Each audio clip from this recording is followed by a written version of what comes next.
Hello everyone, and welcome back to X-Ranger. Before we begin, I thought it would be interesting if each of you could leave a comment indicating which part of the world you're joining us from. Also, don't forget to like and subscribe if you're enjoying the episodes. Now let's get comfortable, relax, and start our program. I never believed in monsters. Not the ones in closets, not the ones in forests, and definitely not Bigfoot. That changed in the summer of 2014. My name's Thomas Reynolds. I've been fishing the waters of northern Idaho since I was old enough to hold a rod. The Idaho Panhandle National Forest has some of the best fishing spots you'll ever find, if you know where to look. Lake Pend and its tributaries had been my go-to for years. That June had been unusually wet. Rain pounded the area for almost 2 weeks straight, keeping most folks indoors and the fish dormant. When the skies finally cleared on a Thursday morning, I called my buddy Stan Morgan to see if he wanted to try our luck. "Hell yes," Stan said over the phone. "I'm going stir-crazy in this house. The catfish should be running after all this rain." We agreed to meet at my place around noon. Stan pulled into my gravel driveway right on time, his old blue Ford F-150 rattling to a stop next to my Chevy. "Ready to catch something worth talking about?" Stan grinned as he hopped out. He was a big guy, 6'3", with a beard that would make a lumberjack proud. We'd been fishing buddies since high school, 20 years back. "Been ready for weeks," I said, loading my tackle into his truck bed. "Got those new lures I was telling you about." The drive to our spot took about 40 minutes, winding through dense forest on roads still damp from the recent downpours. We parked near an old wooden bridge that crossed a tributary flowing into Lake Pend. This spot was a local secret, a deep pool just below the bridge where catfish gathered after heavy rains. As we unloaded our gear, I noticed something strange along the muddy bank. At first, I thought someone else had been there recently, but as I looked closer, I saw what appeared to be footprints. "Stan, come look at this," I called. Stan ambled over, rod in hand. "What you got?" "Look at these tracks. What do you make of them?" The impressions in the mud were large, I'd estimate around 17 inches long, and oddly shaped. They weren't boot prints or any animal tracks I recognized. They had a triangular form, wider at the front, narrowing at the heel, with what looked like 5 toes. Stan crouched down, his brow furrowed. "Weird. Someone playing a prank, maybe?" "Out here? Miles from anywhere?" I shook my head. "And look, they go all the way down the bank and into the water." "Probably just some deformed bear prints," Stan said, straightening up. "Rain's washed them out some. Let's fish." I wasn't convinced, but the sun was high, and we had maybe 5 hours of good daylight left. We made our way down to the riverbank, found our usual spots about 20 feet apart, and cast our lines. The first hour passed quietly. The forest sounds surrounded us, birds calling, wind rustling through pine needles, the gentle splash of the river. I caught 2 decent-sized trout, though we were hoping for catfish. Stan hadn't had a bite. The peacefulness of it all made me forget about the strange tracks. Then it happened. "Shit!" Stan yelled, dropping his rod and grabbing his shoulder. "Something hit me!" I turned to see him rubbing his left shoulder, face twisted in pain. "What happened?" "Something hit me hard. Felt like a rock or something." Before I could respond, there was a loud splash between us. Water sprayed up a good 3 feet. A rock about the size of my fist had landed in the water. "What the hell?" I stood up, scanning the opposite bank. The trees were thick there, perfect cover if someone was messing with us. "Hey!" I shouted. "Cut it out!" Silence fell. Even the birds seemed to stop singing. The forest went eerily quiet. Then I heard it. A scream ripped through the air from across the river. Not human, not any animal I'd ever heard.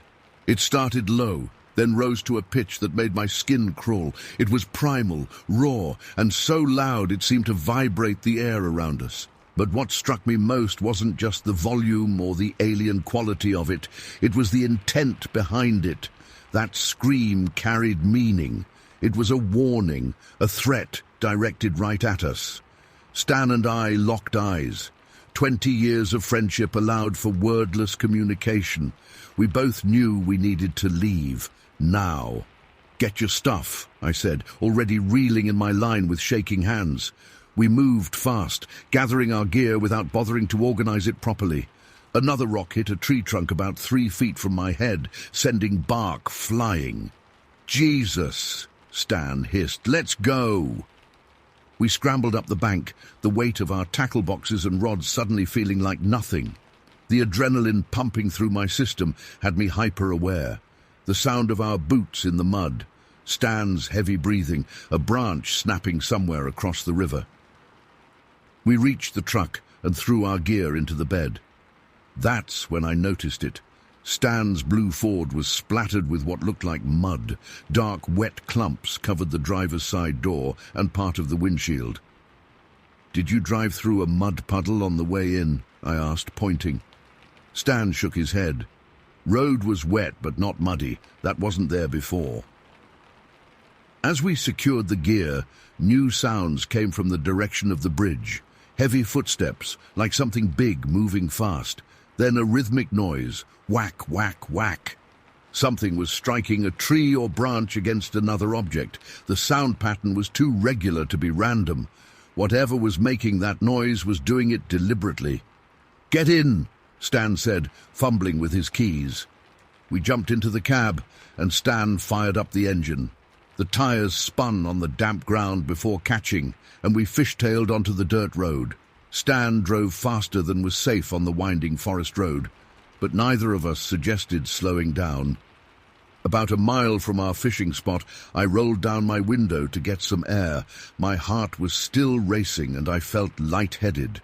That's when the smell hit me. The mud on the truck had a distinct odor, rotten, fishy, with an underlying muskiness that made my stomach turn. "You smell that?" I asked. Stan nodded, his knuckles white on the steering wheel. "Like dead fish and something worse." We drove in tense silence until we hit the main road. Only then did Stan ease off the gas a bit. "What the hell was that back there, Tommy?" he finally asked. "I don't know," I said honestly. "But I know what it wasn't. It wasn't kids playing pranks, and it wasn't any animal I've ever encountered." Rain started falling again as we approached town, washing away the mystery substance before I could think to collect a sample. By the time we reached my house, the truck was clean, the only evidence of our encounter gone. That night I couldn't sleep. The scream kept replaying in my head, that horrible, threatening howl that seemed to contain intelligence behind it. I got up around 3 a.m. and started researching on my laptop.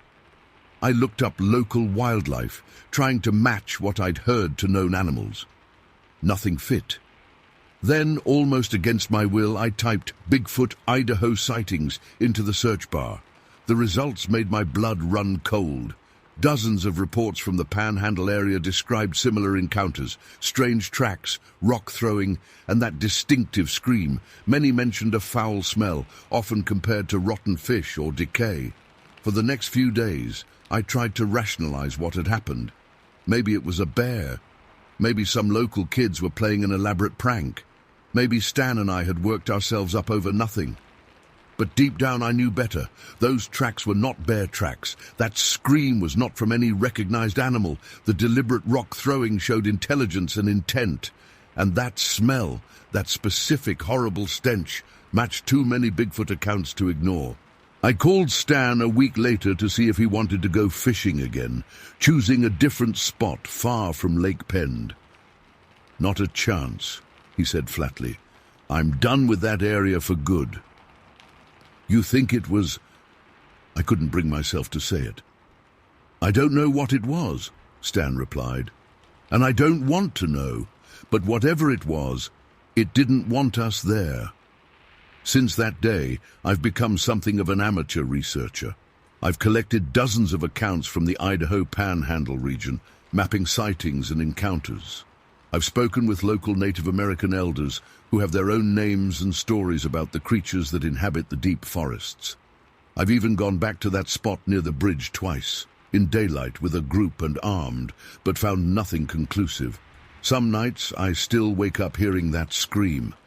It's permanently etched into my memory, a sound that doesn't belong in our world, but exists in it nonetheless. I've stopped trying to convince skeptics. I understand their position. I was one of them before that day at Lake Pend. All I know is this: something inhabits those woods that science hasn't classified. Something intelligent enough to use intimidation tactics. Something strong enough to make that ungodly sound that still haunts my dreams. I never believed in monsters until one screamed at me from across a river in the Idaho wilderness.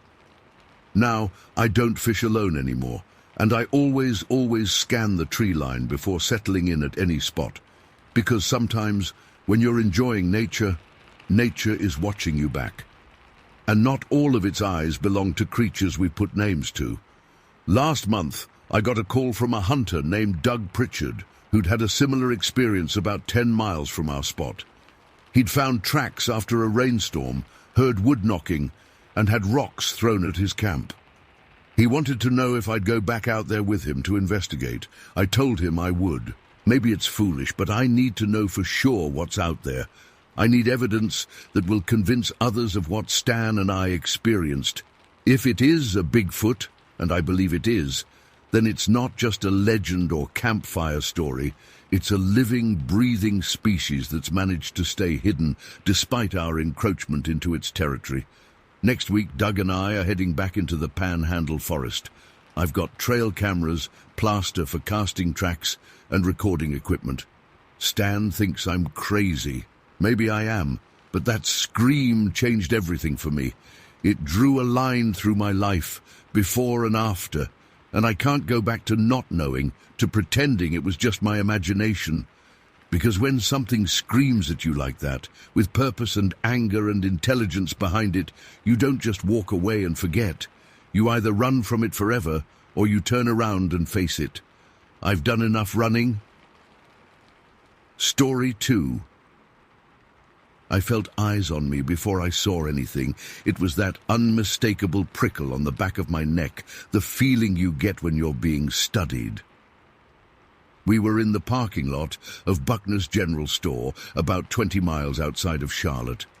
The store had closed at 8, and the three of us had the gravel lot to ourselves.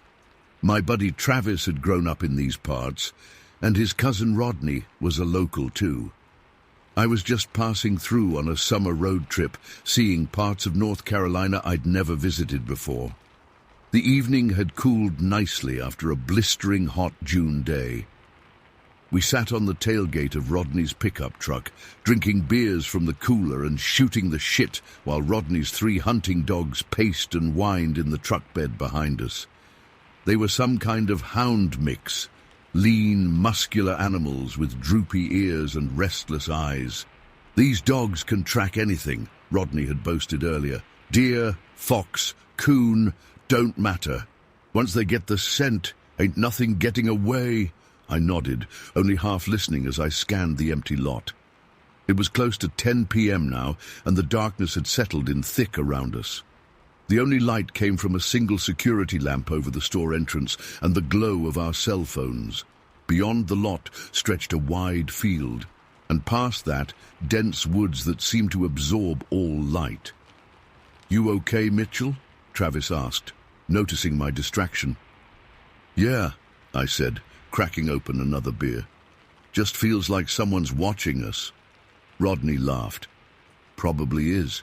These woods got eyes everywhere." "What do you mean?" I asked.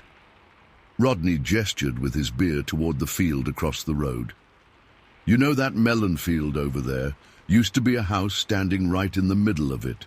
Back in the 70s, guy killed his whole family there, wife, 3 kids, then turned the gun on himself." "Jesus," I said, squinting toward the dark field. I couldn't make out anything in the gloom. "They tore the house down in the 80s. Nobody wanted to live in it. Now they just grow cantaloupes and watermelons there every summer. Travis nodded. People say they still hear screaming sometimes, kids crying. I felt a chill that had nothing to do with the night air. You believe that? Travis shrugged. I don't know. Never heard it myself. That's when I saw it.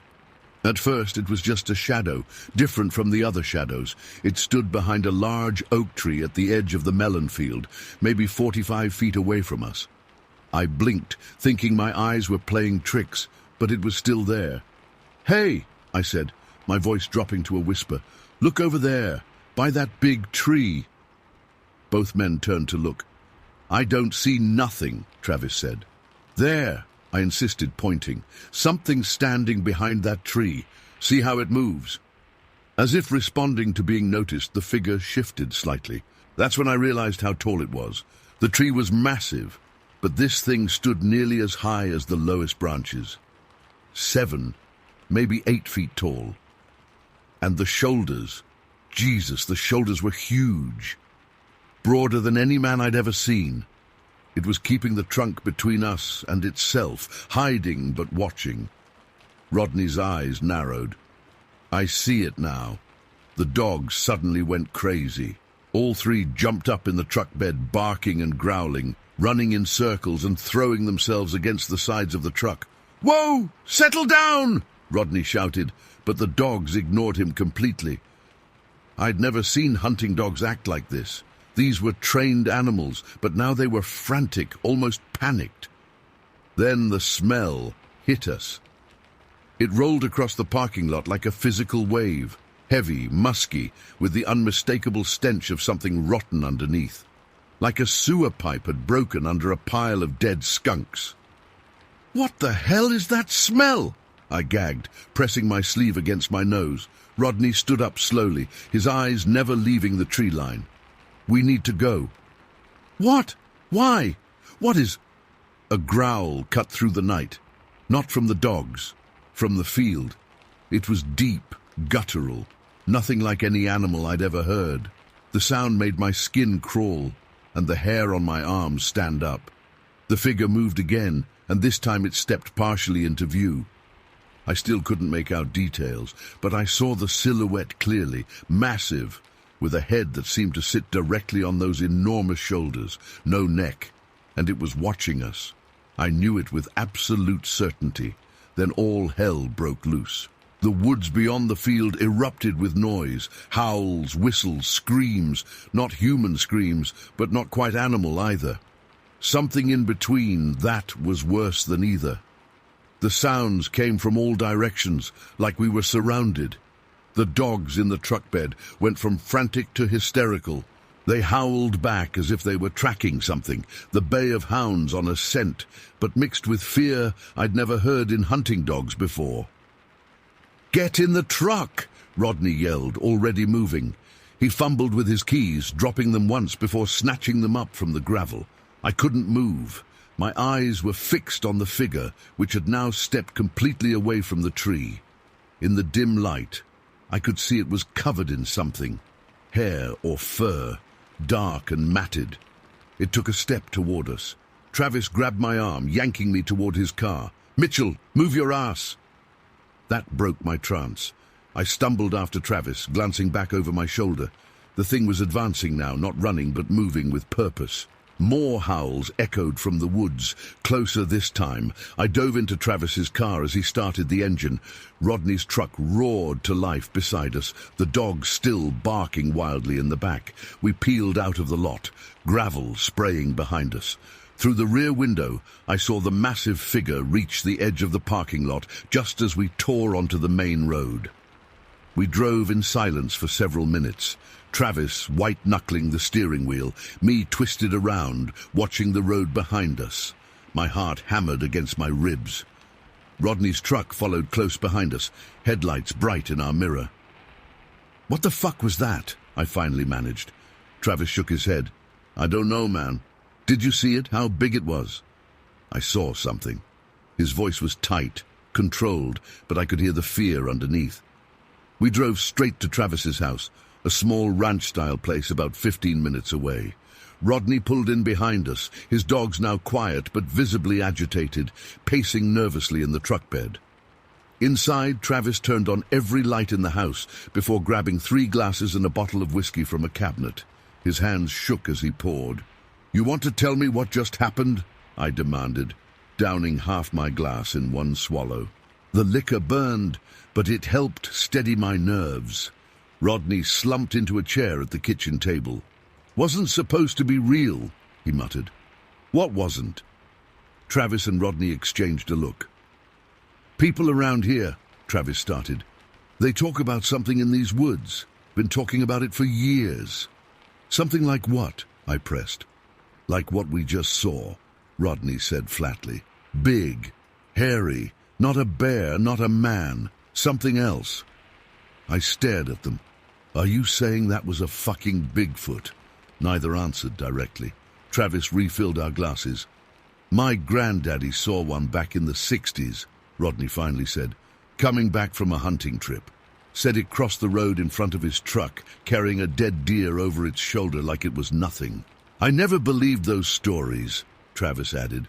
"Thought it was just old-timers trying to scare us kids, keep us from wandering too far into the woods." "But you've heard them before, these stories."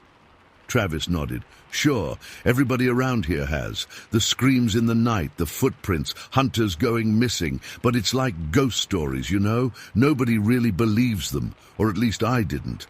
The whiskey was hitting me now, taking the edge off the fear, but leaving the confusion intact. "So what?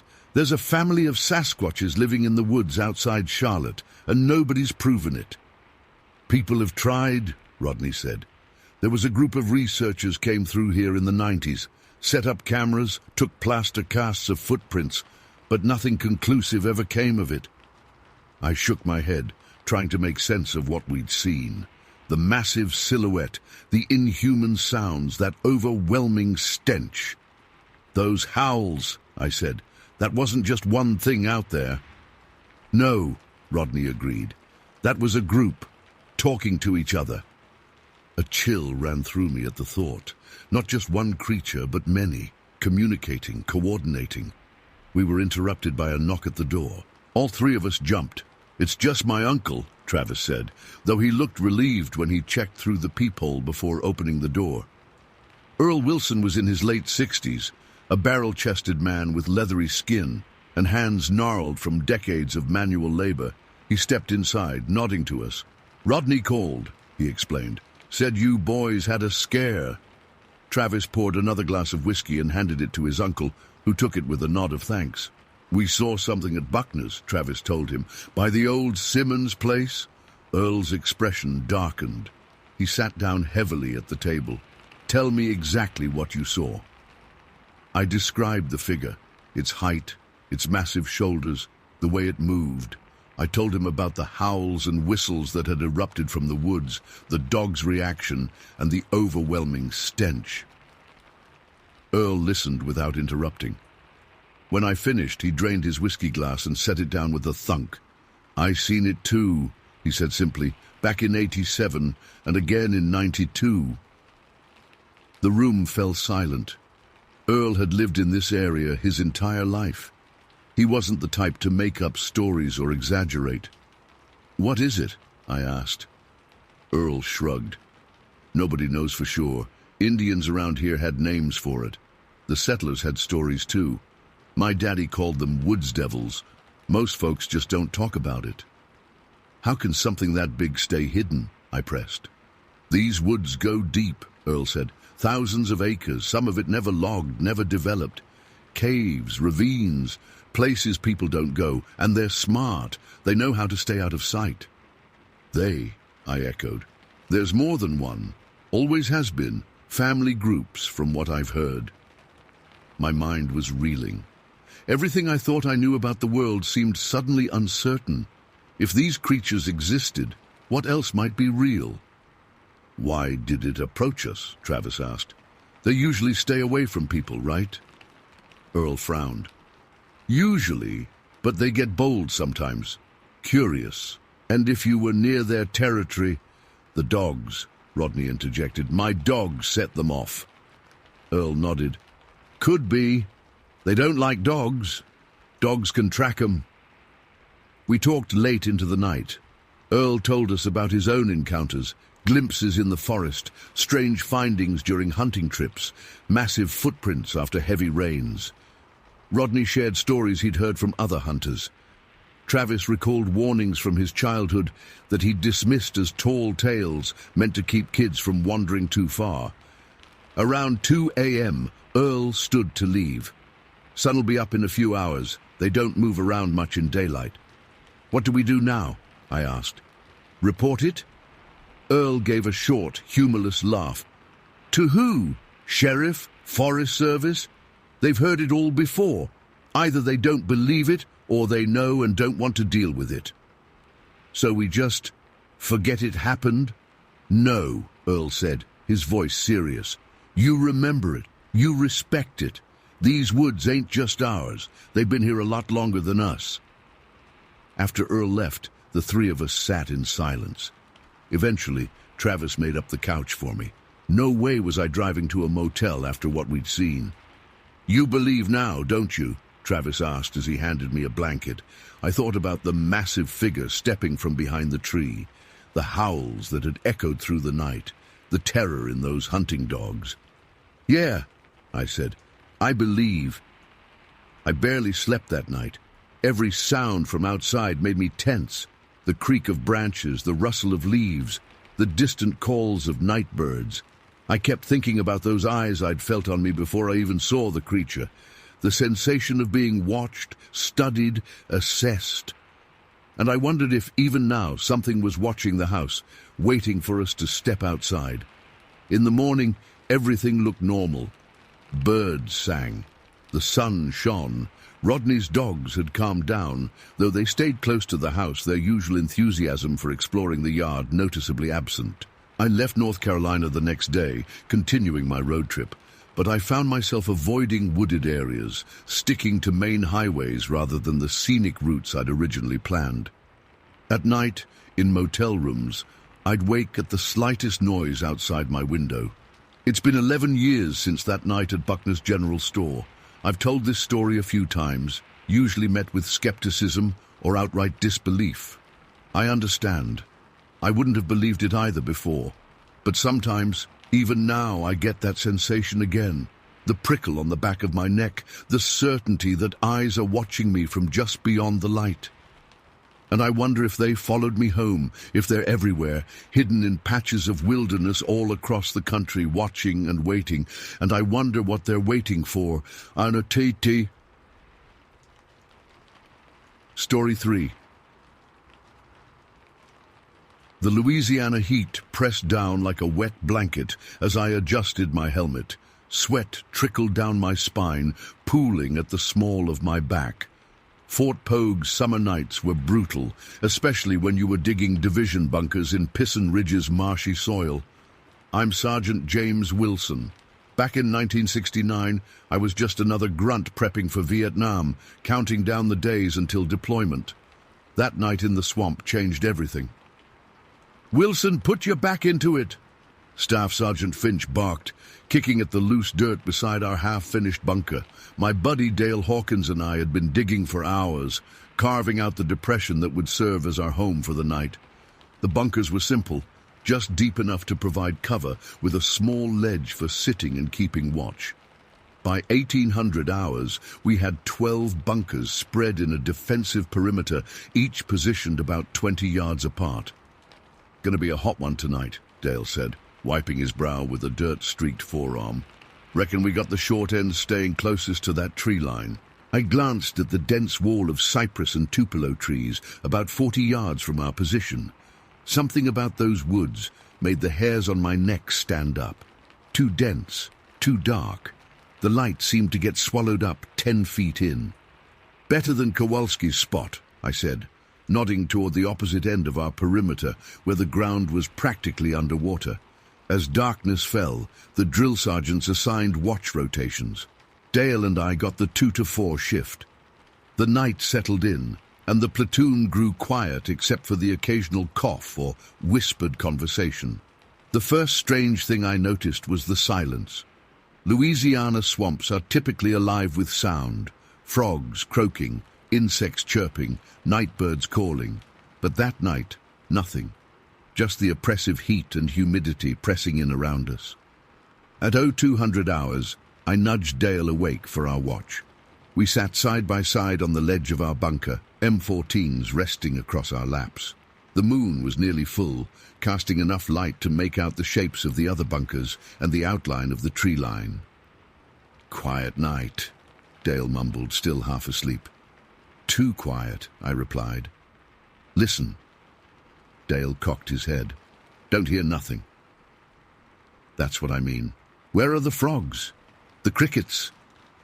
He frowned. "Huh, that is weird." We sat in silence for about 30 minutes. My eyes kept drifting to the tree line, searching the darkness between the trees. That's when I saw it. A small movement, a shadow shifting. "Something's out there," I whispered. Dale squinted. "Probably just Sergeant Finch trying to catch someone sleeping."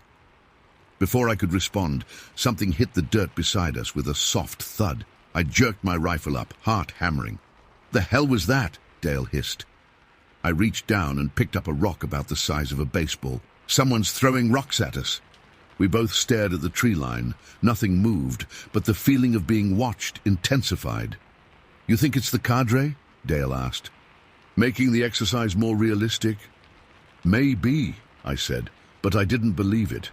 Another rock sailed in, landing between Dale's boots. He swore and raised his rifle. "Who's out there?" he called, not yelling, but loud enough to carry. No answer came, but a few minutes later I heard it. Voices, muffled, distant, coming from the trees. I couldn't make out words, just sounds, a low murmuring punctuated by what sounded like laughter. "You hear that?" I asked. Dale nodded, his face pale in the moonlight. "Sounds like they're talking." "Who's talking?" "I don't know, but—" He hesitated. "It almost sounds like Vietnamese." I listened harder. The voices had a strange sing-song quality, rising and falling in patterns that didn't sound like English. Could it be Vietnamese? It made a certain kind of sense. We were training for Vietnam after all. Maybe this was part of the exercise. "Should we report it?" Dale asked. I shook my head. "And say what? That someone's throwing rocks and speaking Vietnamese in the woods? They'd think we're nuts or trying to get out of the exercise." Another rock flew in, this one bigger, crashing into the dirt where Dale's head had been moments before. He'd leaned forward to swat at a mosquito. "Jesus!" he exclaimed. "That would have knocked me out." The voices increased, seeming to circle around our position. I swept my rifle back and forth, trying to track the sounds, but they seemed to come from everywhere and nowhere at once. "This ain't right, James," Dale muttered. "This ain't no training exercise." I had to agree. Something felt off. The voices continued for another hour, sometimes fading, sometimes growing louder. More rocks came, but now they were hitting other bunkers too. I could hear confused shouts from our platoon mates. Around 0345, the voices suddenly stopped. The silence that followed was almost worse. My nerves were stretched to breaking point, and every shadow looked like a potential threat. At 0500, just before dawn, there was a commotion. Staff Sergeant Finch was moving from bunker to bunker, his voice urgent. "Head count! Everyone fall in now!" We scrambled out of our bunkers, forming up in the pre-dawn darkness. Finch moved down the line, counting off, his face grim. "Where's Peterson?" he demanded. No one answered. "Peterson! Sound off." Silence. "Anyone seen Peterson? He was in Bunker 12. Bunker 12 was at the far end of our perimeter, closest to the tree line on the eastern side. Private Miller spoke up. He was on watch from midnight to 2. When I relieved him, he said he heard something in the woods and was going to check it out. Finch's face darkened. "And you let him go? Alone?" Miller shrank back. "He said he'd be right back, Sergeant." "Did anyone see Peterson after 0200 hours? Finch asked, looking around at our faces. No one had. "All right, grid search.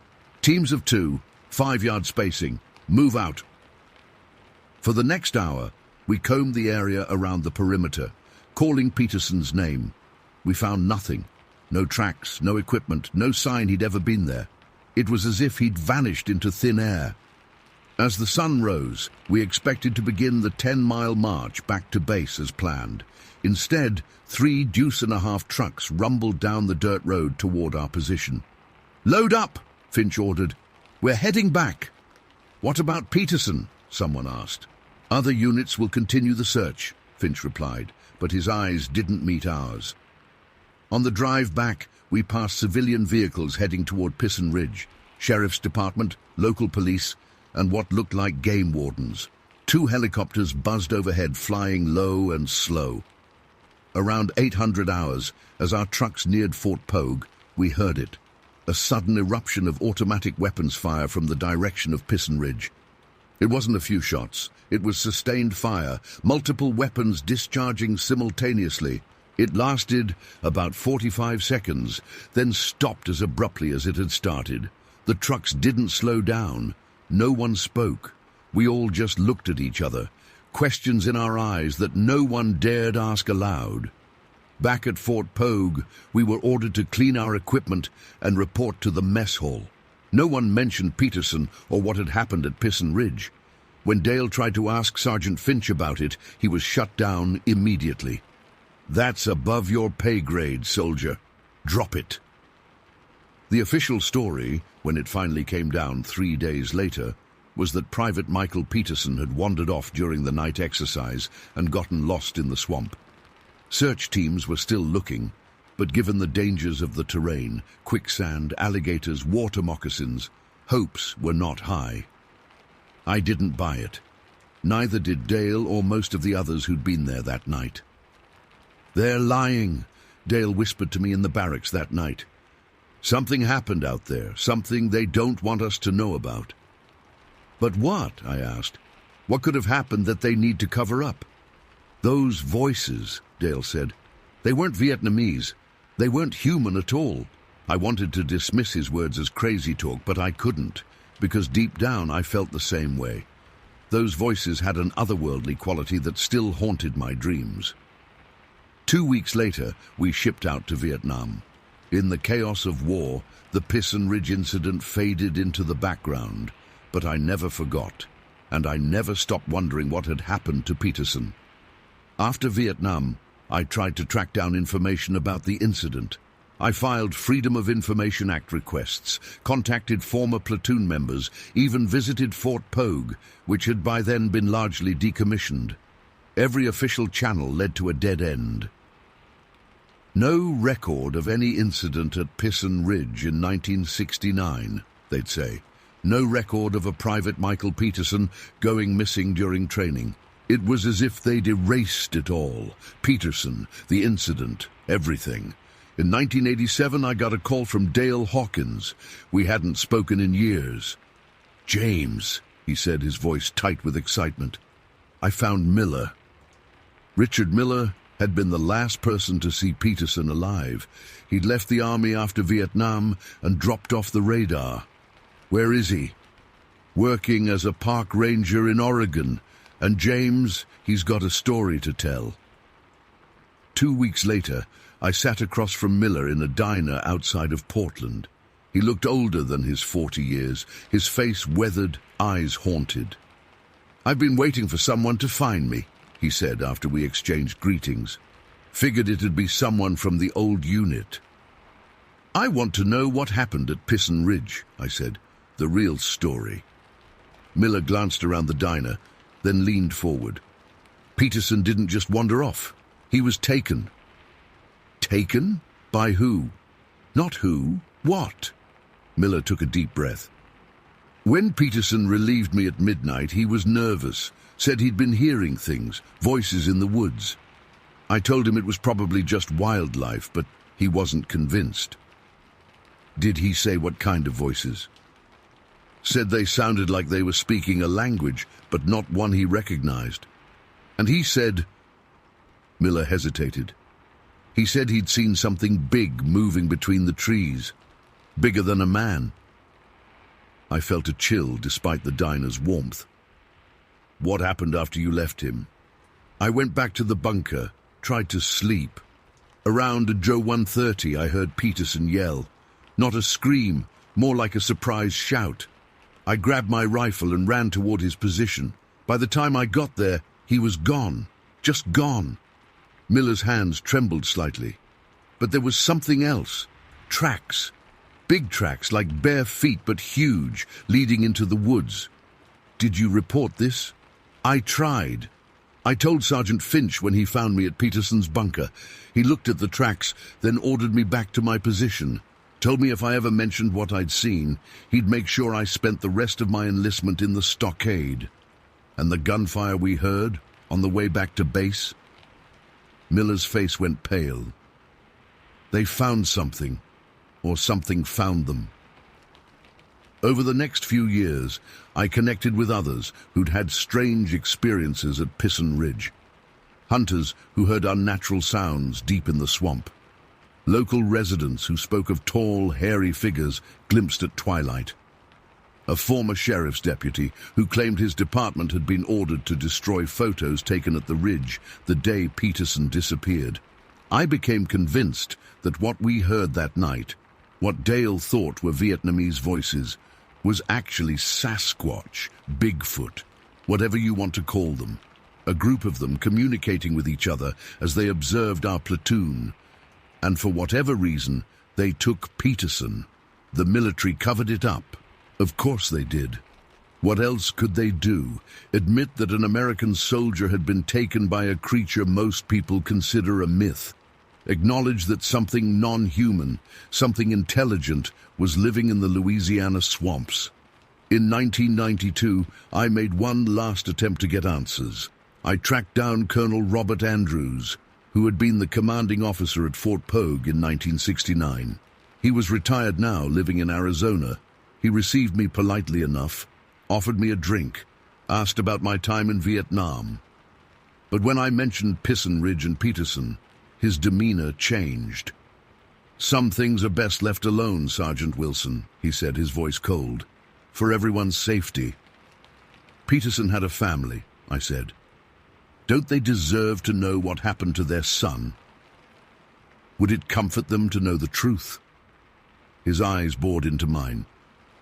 "To know that their son was taken by something we can't explain, something that shouldn't exist but does." "So you admit it? It really happened?" Andrew sighed, suddenly looking every bit his 70 years. "What I know is that we lost a good soldier that night, and that we encountered something in those swamps that defied explanation. Something that could move with incredible speed and strength, something that communicated in ways we couldn't understand." "And the gunfire?" "A search team cornered one of them. It didn't end well." He paused. "For either side." "You're saying they killed it?"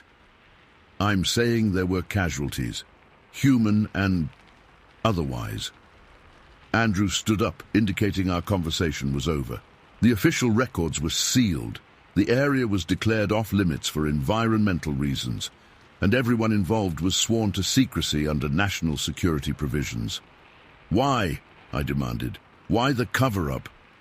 "Panic," he said simply.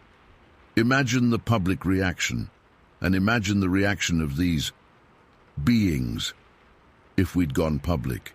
They've left us alone by and large. Would that continue if we acknowledged their existence, started hunting them, tried to capture them for study?" He shook his head. "Some secrets are kept for good reasons, Sergeant." As I left Andrew's house, I knew I'd never get more than that. The truth about what happened at Pisson Ridge in 1969 would remain buried in classified files and in the memories of those who were there. Sometimes, late at night, I still hear those voices from the tree line, not Vietnamese, not human. Something else entirely, something that took Peterson and changed the lives of those of us who heard them forever. And somewhere in the swamps of Louisiana, they're still out there, watching, waiting, whispering in the dark. Story 4. I ducked under a low-hanging branch, my boots crunching through the leaf litter covering the forest floor. The late afternoon sun filtered through the canopy of oak and hickory trees, casting dappled shadows across the trail ahead. At 17, I'd spent most of my life exploring these woods outside our small Tennessee town, nestled in the foothills of the Great Smoky Mountains. The forest was my escape from the monotony of high school and chores at home. My name's Ethan Morris. I've walked these woods 1,000 times, but that day in October 2006, I veered off my usual path. I'd heard from some local guys about an old logging trail that cut through an abandoned strip mine. The promise of unexplored territory pulled me deeper into the wilderness than I normally ventured. The air grew cooler as I pushed through a dense patch of mountain laurel. Sweat dampened my t-shirt despite the chill. My worn backpack bounced against my spine with each step, carrying just water, a sandwich, and a small first aid kit. My dad's old hunting knife hung from my belt. Not that I ever used it for much besides whittling sticks when I got bored. After hiking for nearly 2 hours, the tree line broke, revealing the scarred landscape of the abandoned mine. Years of reclamation had softened its edges, but you could still see where the earth had been torn open decades ago. Scrubby vegetation struggled to reclaim the disturbed soil. I paused, taking a long drink from my water bottle as I surveyed the area. That's when I noticed the depression ahead, an enormous sinkhole cutting into the landscape like a giant footprint. I approached the edge carefully, loose dirt crumbling beneath my boots. The hole stretched about 200 feet across at its widest point and ran about 100 feet long. I figured it dropped around 10 feet deep. Fallen trees lay scattered throughout the bottom like discarded matchsticks. "Holy shit," I muttered, my voice sounding unnaturally loud in the quiet. I'd heard about sinkholes in these parts. Our region sits on limestone that dissolves with rainwater over time, creating underground caverns that eventually collapse. But I'd never seen one this big. Standing at the rim, I scanned the area. About 100 feet away, on the far side of the sinkhole, something moved. I squinted against the late afternoon sun. At first glance, I thought it was a black bear. We had plenty of those in the Smokies. It was hunched over near a fallen tree, appearing to pull bark from the trunk. I froze, calculating my options. Bears usually avoided people, but startling one wasn't smart. I reached for my phone to snap a picture, then remembered I'd left it charging back home. As I watched, something felt off. The shape didn't move right for a bear. Its head had a strange, elongated dome shape, like the lid of one of those kitchen trash cans. And its ears. They weren't on top of its head where a bear's would be, but on the sides. A cold feeling washed over me. Whatever I was looking at, it wasn't a bear. I took a step back, a twig snapping beneath my boot. The sound cracked through the silence like a gunshot. The creature's head swiveled toward me. My heart slammed against my ribs. The face that turned to look at me wasn't anything I recognized. It had dull gray skin stretched over a vaguely human-like face. Large teeth, too human-looking, filled its slightly open mouth. Its nose was flat against its face, almost like it had been pressed in. But the eyes, those were the worst part. They were dark, greenish-black, and they squinted as they locked onto me. For 3 heartbeats, we stared at each other. Then it stood up. The creature unfolded itself to its full height, at least 8 feet tall. Its body was covered in dark grey hair, with long arms hanging at its sides. Its proportions were all wrong. Too long, too thin in some places, too thick in others. I didn't think. I ran. My boots pounded against the ground as I sprinted back toward the tree line. Behind me came the sound of movement, heavy footfalls, and the crack of breaking branches. It was following me. I dodged between trees, taking the path I'd come in on. My lungs burned already, panic stealing my breath. The sound behind me grew louder, not just footsteps now, but something else. A noise rose up, a weird cross between a donkey's bray and a dog's howl. The sound hit some primal part of my brain, sending fresh adrenaline coursing through my body. I risked a glance over my shoulder and immediately wished I hadn't. The creature loped after me, pushing down small trees that stood in its way. Its movements were jerky, but fast, eating up the distance between us. I remembered my uncle's property bordered this section of forest. He kept cattle on the pasture land, about a quarter-mile east of where I was. If I could reach the barbed wire fence that marked his property line, maybe I'd be safe. I veered right, leaping over a fallen log. The fence line was about 300 feet away, according to the landmarks I recognized. I pumped my arms harder, my breath coming in ragged gasps. The strange howling continued behind me, sometimes dropping to a low rumble that I could almost feel in my chest. A stitch stabbed into my side. I couldn't maintain this pace much longer. The fence appeared ahead. 3 strands of rusty barbed wire strung between wooden posts. Beyond it lay open pasture land where my uncle's cows grazed. Near the fence stood a large oak tree with low-hanging branches. Without slowing, I leapt for the lowest branch, my hands wrapping around the rough bark. I pulled myself up, scrambling higher into the tree as quickly as I could. Only when I reached a thick branch about 12 feet up did I stop to look back. The creature had stopped at the edge of the tree line, about 50 feet from my position. It stood perfectly still, watching me with those dark, squinting eyes. Its chest heaved with rapid breaths, but otherwise it made no movement. "Go away," I shouted, my voice cracking. "Leave me alone." The creature tilted its head, almost like it was considering my words. Then it did something that froze the blood in my veins. It smiled, a horrible too-wide grin that showed all those large, human-like teeth. I pressed my back against the trunk of the tree, trying to make myself smaller. Maybe it couldn't climb. Maybe it would lose interest and go away. Instead, it turned its attention to my uncle's pasture. 3 cows grazed about 100 feet away, oblivious to what was happening. The creature fixed its gaze on the nearest one, a brown and white Hereford. Slowly, deliberately, it moved toward the fence. It ducked under the barbed wire without touching it, then straightened to its full height again on the other side. The movement was practiced, fluid, like it had done this many times before. The Hereford raised its head, noticing the intruder. Before the cow could react, the creature closed the distance between them with shocking speed. It grabbed the cow, a 1,000-pound animal, and shoved it to the ground with a single powerful motion. The cow let out a terrified bellow, thrashing against the creature's hold. The other cattle scattered, running to the far end of the pasture. The creature looked back at me, still holding the struggling cow down with one hand. Then it opened its mouth and let out a sound that wasn't like anything I'd ever heard, a high-pitched scream that dropped into a guttural roar. It wasn't just a sound, it was a message, a warning.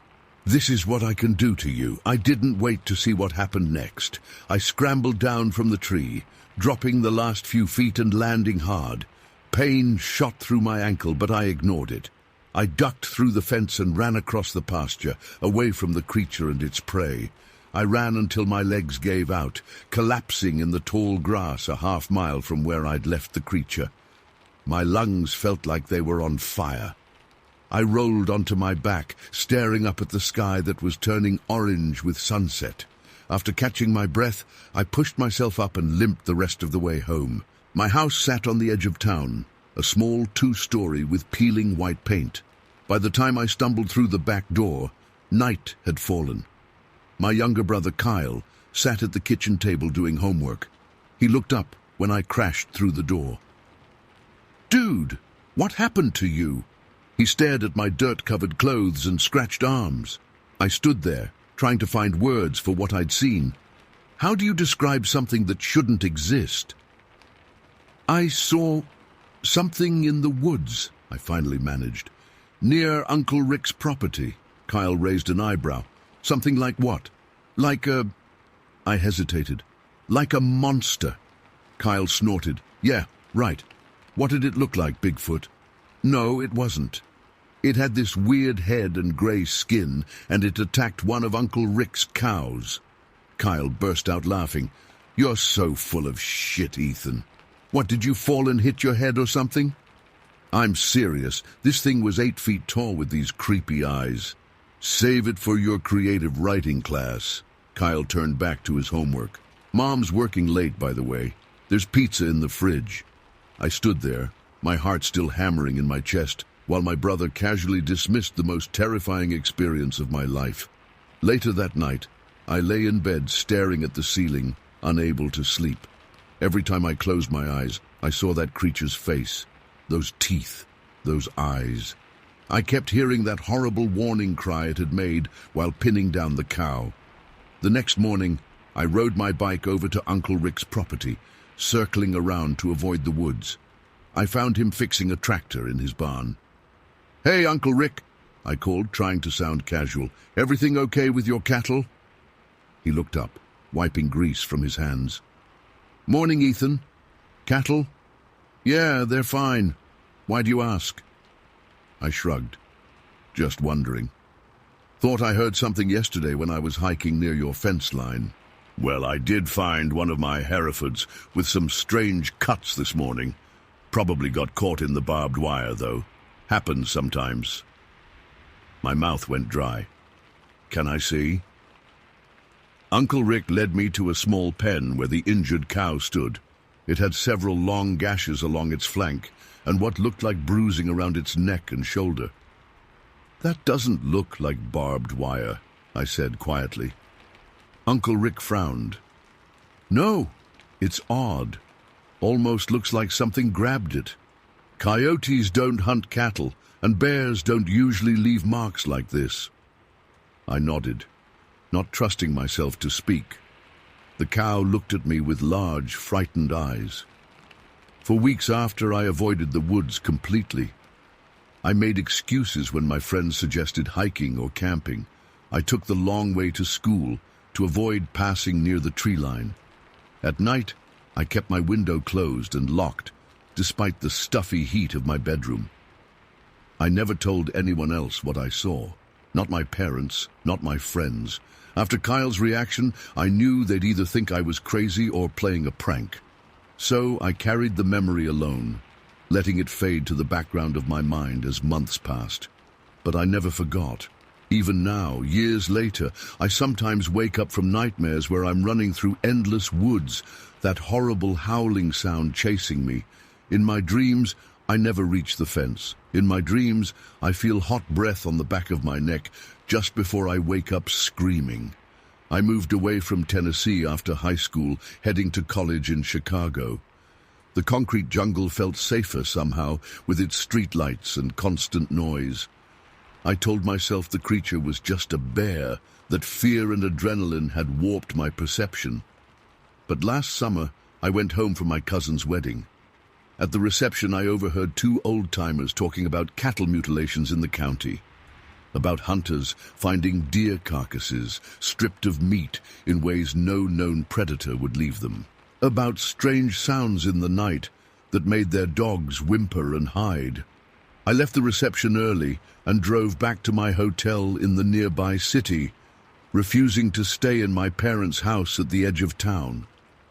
As I drove through the darkness, I kept my eyes fixed on the road ahead, refusing to look at the wall of trees flanking the highway. Because somewhere in those woods, I knew it was still there. The grey watcher, waiting with its 2 human teeth and squinting eyes. And sometimes, when the wind blows just right, I swear I can still hear that warning cry echoing across the miles. Story 5. I knew I'd found the perfect place as soon as I saw it. The real estate listing described it as a rustic country home with privacy and mountain views, but that didn't capture what made it special. It was October 2008, and after years of living in Charleston's constant noise, this place outside Oak Hill felt like salvation. 3 bedrooms, 2 baths, a wraparound porch, and 5 acres of land, backing up to thousands more acres of wilderness.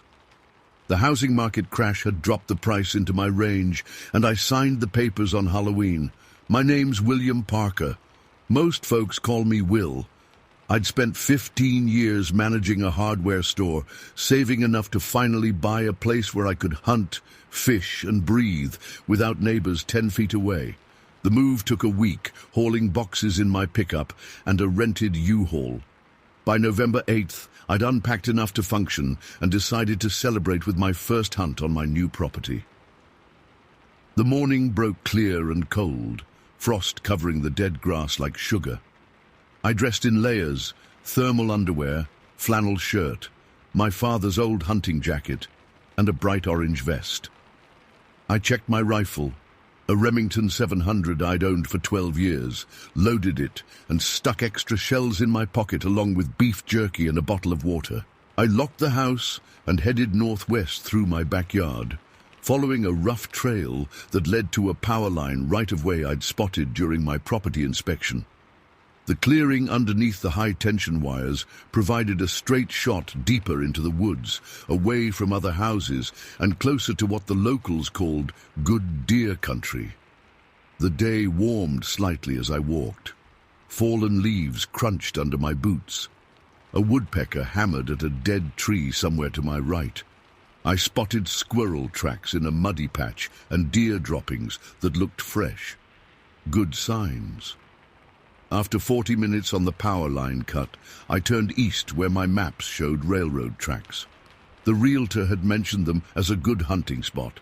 Sometimes they park grain cars on that stretch, he'd said. Spilled corn brings in deer and turkey like you wouldn't believe.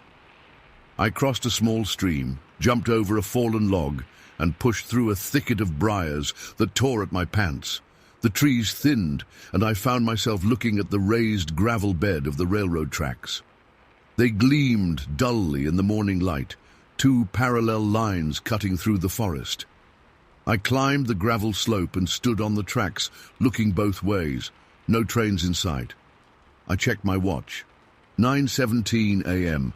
I decided to walk north along the tracks, figuring I'd cover a mile or so before cutting back into the woods to find a good spot to wait for deer. The walking was easier on the level gravel. I passed several large boulders, a concrete mile marker, and what looked like an old shed collapsed into itself. That's when I felt it. A crawling sensation on the back of my neck, like someone breathing there. I stopped and turned, seeing nothing but empty tracks behind me. Must be nerves, I thought. New hunting ground always makes me jumpy. I continued walking, but the feeling intensified. Not just being watched, but being hunted. I stopped again and listened, controlling my breathing the way my dad taught me. The forest was quiet, too quiet. No birds, no squirrels, nothing.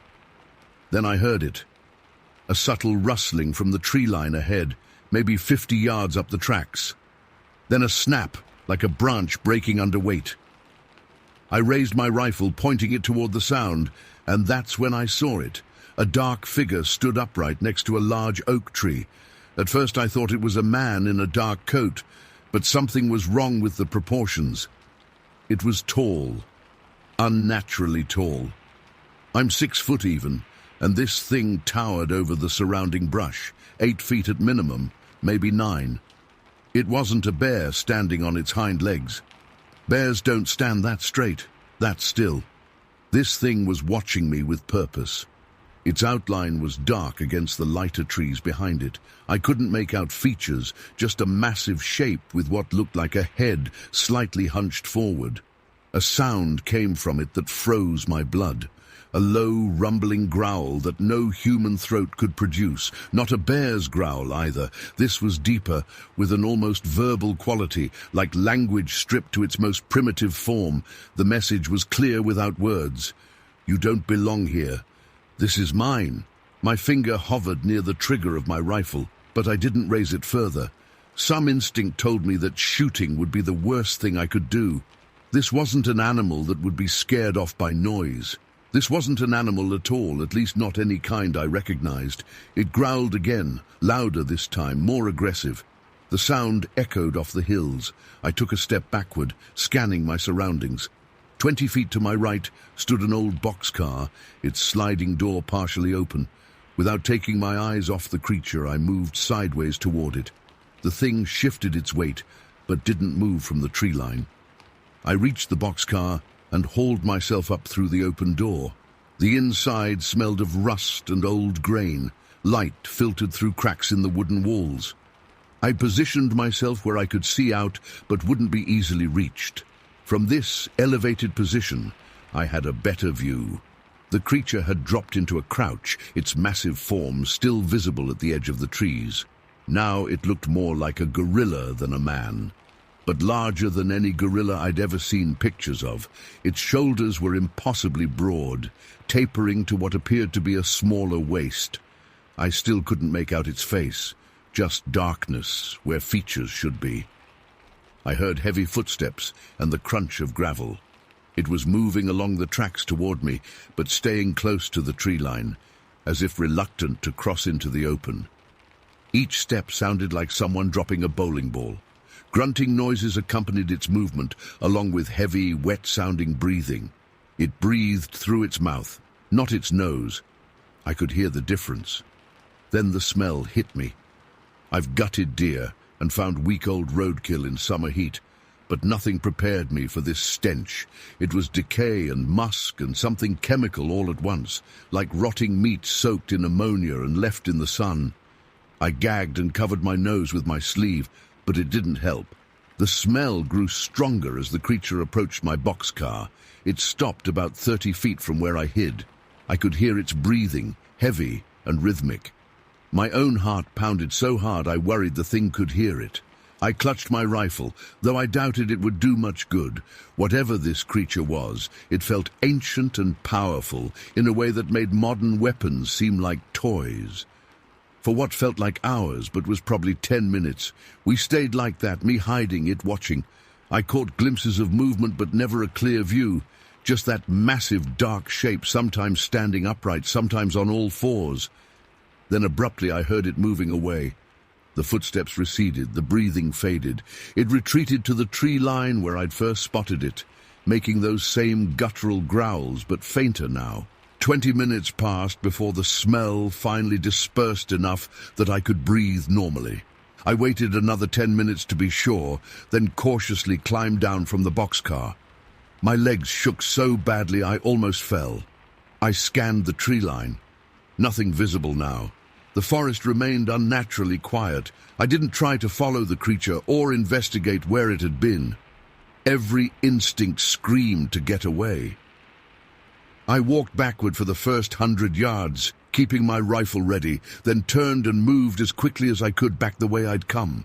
I didn't run, running triggers, predators, but I walked fast, my eyes constantly scanning the trees around me. The return trip took half the time. I reached the power line cut and felt marginally safer in the open space, though I kept looking over my shoulder. When my house finally came into view, I nearly wept with relief. I unlocked the door, stepped inside, and locked it behind me. I laid my rifle on the kitchen table and sank into a chair, my hands still trembling. That night I couldn't sleep. I kept the lights on and checked the locks repeatedly. Every sound outside made me jump. Branches scraping against the house, the wind in the chimney, a raccoon knocking over the garbage can. I convinced myself it was just a bear, a really big bear with some kind of disease that made it look and sound strange. But I knew better. I'd hunted these mountains all my life and seen every animal native to West Virginia. This wasn't one of them. The next morning, I drove into Oak Hill and stopped at the local diner. I needed coffee and human contact. The waitress knew me from my previous visits during the home buying process. "You look like you've seen a ghost, Mr. Parker," she said, filling my cup. "Something like that," I answered. "Hey, do people ever talk about anything strange in the woods northwest of town, around the old railroad tracks?" She gave me an odd look, then glanced around the half-empty diner. She leaned closer. "My grandpa used to talk about something out there, called it the Guardian, said it kept to itself unless you went too deep into its territory." She straightened up. "But that's just old stories. You probably saw a bear." "Yeah, probably," I agreed, but my stomach knotted. After breakfast, I drove to the local library and used their computer to search for information. I found scattered reports of sightings around Oak Hill going back decades, hikers encountering tall, dark figures in the woods, hunters finding strange footprints too large to be human, railroad workers hearing screams at night near the tracks. Most were dismissed as hoaxes or misidentifications. One report from 1987 described a creature matching what I'd seen. The witness, a logger named Joe Sampson, claimed it had chased him from the same area where I'd encountered it. The article included a crude sketch that made my skin crawl. A tall, broad-shouldered figure with long arms and a head that sat directly on its shoulders without much of a neck. I returned home and spent the day unpacking more boxes, trying to establish normalcy. But as darkness fell, I found myself checking the tree line visible from my kitchen window.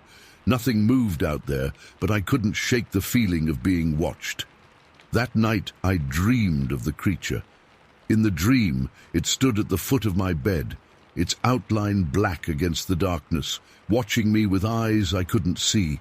I woke, gasping at 3:17 a.m. The house was quiet, but I grabbed my rifle and checked every room anyway. Over the next few days, I established a routine of sorts.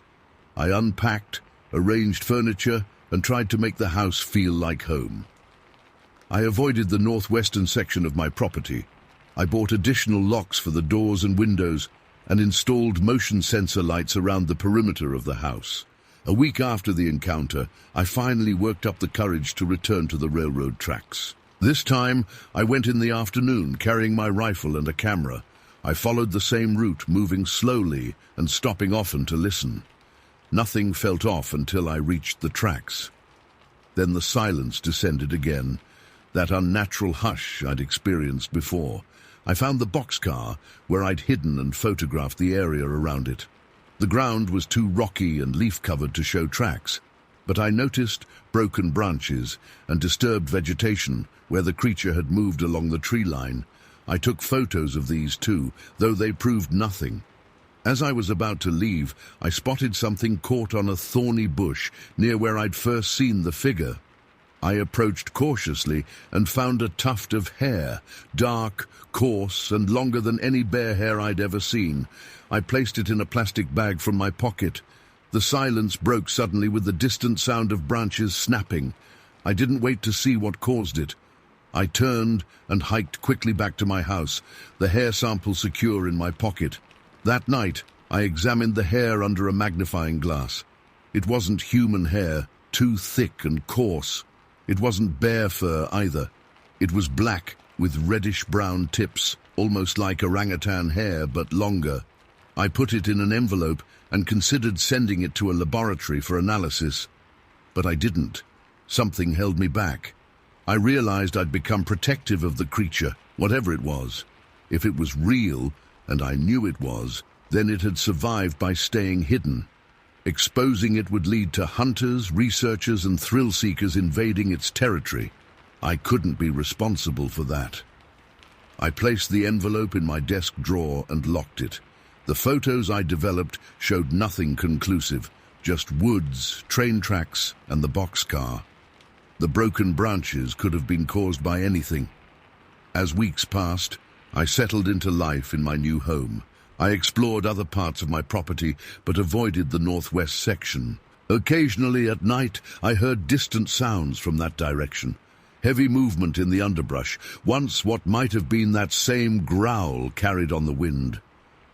But the creature never approached my house. I found myself leaving food at the edge of my property, deer meat from successful hunts, fruit, even granola bars. The food always disappeared overnight. I told myself raccoons probably took it, but I knew better. Winter came, covering the land in snow. The creature's tracks appeared occasionally at the far boundary of my property, huge, five-toed impressions that lasted until the next snowfall covered them. I photographed these too, but showed them to no one. By spring, I'd developed a strange respect for my unseen neighbor. We had an understanding of sorts. I stayed out of its territory, it stayed out of mine. The boundary between seemed to be the railroad tracks. I hunted the eastern half of my property, but never crossed the tracks again. Sometimes I sit on my porch at dusk, looking northwest toward where I know it lives. Occasionally, I catch glimpses of movement among the distant trees as darkness falls.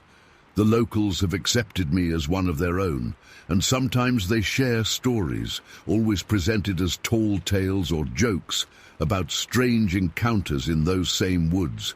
I never tell them about what I saw that November day. Some things belong to the wilderness, and some experiences are best left unshared. But I keep my rifle clean, my doors locked, and I never hunt northwest of the railroad tracks. That territory belongs to something else, something that was here long before me, and will likely remain long after I'm gone. In this corner of West Virginia, I've learned to be a respectful neighbor, even when the neighbor isn't human. Story 6. The water was cool against my ankles as I stepped into Blackwater Lake, sending tiny ripples across the glassy surface. Behind me, Travis and Melanie hollered from their fishing boat, waving beers in the afternoon sun. "Lauren, you sure about that swim? Remember what I told you about them water moccasins?" I turned and squinted against the South Carolina sun, so much more intense than back home in Washington. "I'll be careful," I called back, though my stomach tightened at the thought of snakes. I'd only been in South Carolina for 3 days, but Travis had made sure to fill my head with horror stories about cottonmouths and their aggressive nature. It was June 2001, and this lake trip was supposed to be the highlight of my visit. I hadn't seen Travis and Melanie since our high school days, before they'd moved east for college and never came back. Now they were married and living the southern life, while I remained in the misty embrace of the Pacific Northwest. I waded deeper, feeling the soft mud squish between my toes. Despite Travis's warnings, the water was irresistible after 3 days of humid South Carolina heat. The lake stretched before me, surrounded by dense forest and cypress trees, draped with Spanish moss. So different from the evergreen forest back home. "You're from Bigfoot country, Harper," Travis shouted. "Don't tell me you're scared of a little water snake." I rolled my eyes. Since arriving, I'd endured endless jokes about the Pacific Northwest's Sasquatch legends. I'd never claimed to believe in Bigfoot, but Travis found it hilarious that I came from a region known for such tales. The water reached my waist now. I pushed off and began to swim, my strokes cutting through the dark water. Travis and Melanie's voices faded as I put distance between us, heading toward the opposite shore. The water felt amazing against my skin, washing away the sticky heat. I hadn't intended to swim all the way across, but the opposite shore looked inviting, a small, pebbly beach backed by thick woods. I decided to touch the other side before turning back. When I reached it, I stood up in the shallow water, catching my breath. The beach was deserted with no signs of other visitors. A wall of trees loomed about 20 feet away. I took a few steps onto the shore, water streaming from my body. The sun-warmed pebbles felt good under my feet. I glanced back and saw Travis and Melanie's boat, now tiny in the distance. They appeared to be focused on their fishing rods, not paying attention to how far I'd swum. That's when I heard it. A crashing sound from the forest edge, like something large moving through underbrush. My first thought was deer. Travis had mentioned they were plentiful around here. I turned toward the sound, squinting at the tree line. The crashes grew louder, accompanied by a strange grunting noise. Then the trees at the edge parted. What stepped out wasn't a deer. It stood upright at the forest edge, partially obscured by shadows. At first, my brain couldn't process what I was seeing.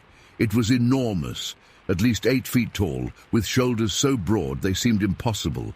Its body resembled a wall of muscle, thick and solid. I froze, water still dripping from my swimsuit. The thing stepped fully into the light. Its face was unlike anything I'd ever seen, elongated with a prominent lower lip that curled around jagged teeth. The nose was wide and flat like a gorilla's, but more pronounced. Most striking was its chin, unnaturally long compared to the rest of its face, jutting forward in a way that seemed wrong. The creature was covered in hair, not thick fur, but more like shaggy hair that hung from its body. The color was a dirty brown, with patches of lighter tan. It walked with a slight forward lean, making those weird grunting noises with each step. My heart pounded so hard I could feel it in my throat. I remained absolutely still, afraid any movement would draw its attention. Too late.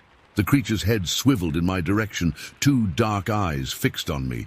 It changed direction immediately, moving toward the water, toward me. Its gait shifted, dropping down to all fours, but not like a dog or cat.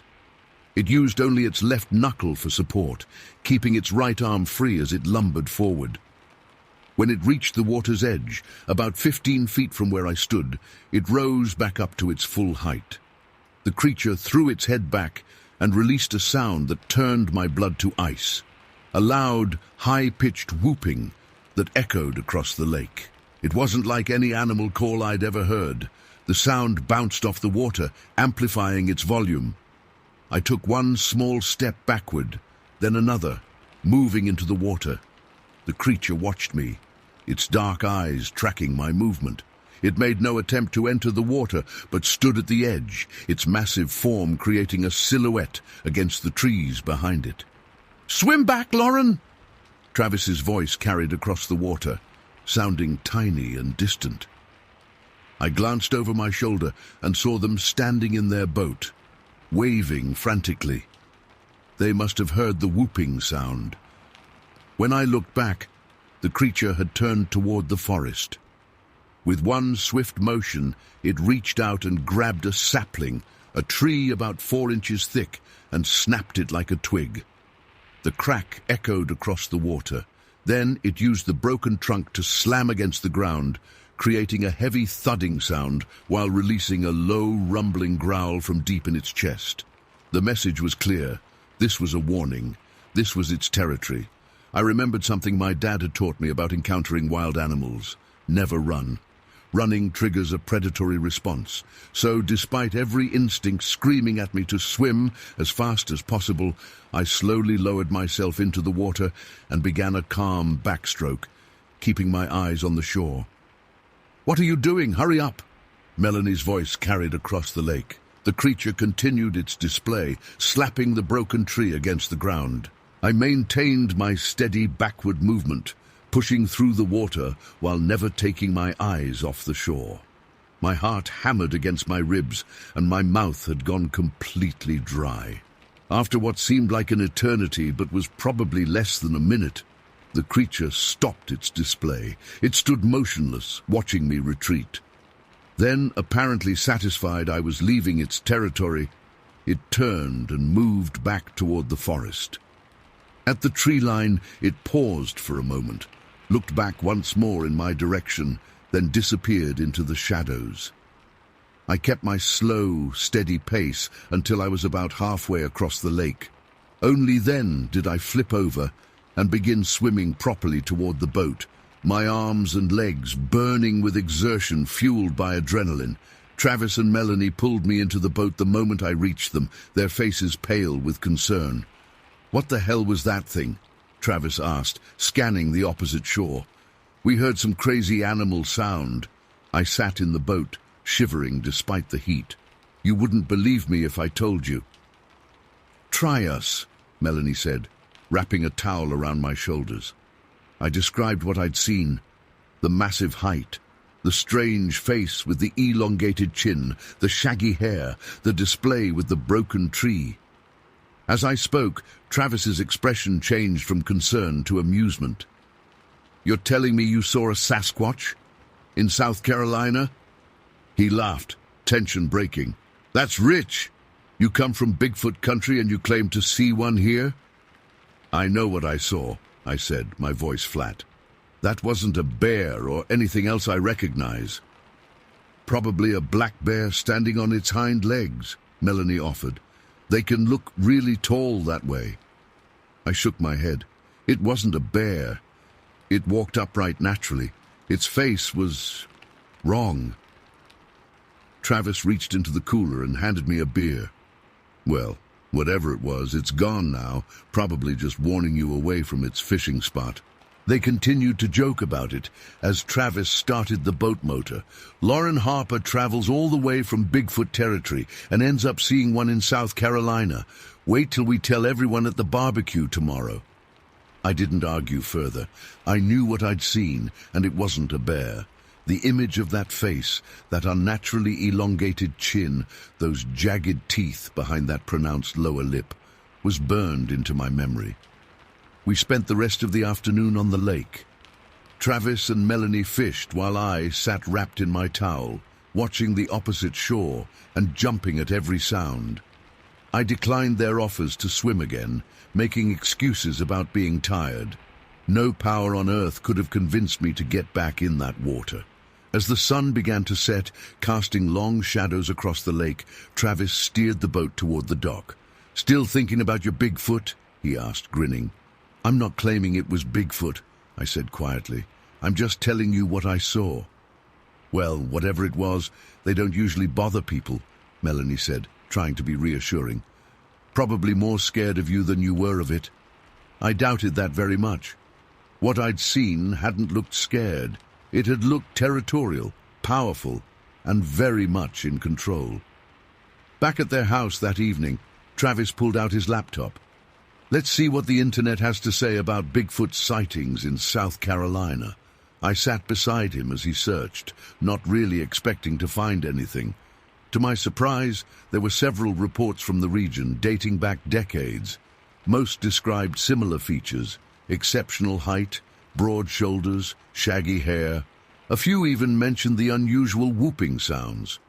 "Huh," Travis said, scrolling through the pages. "More reports than I would have thought." "See," I said, "I'm not crazy."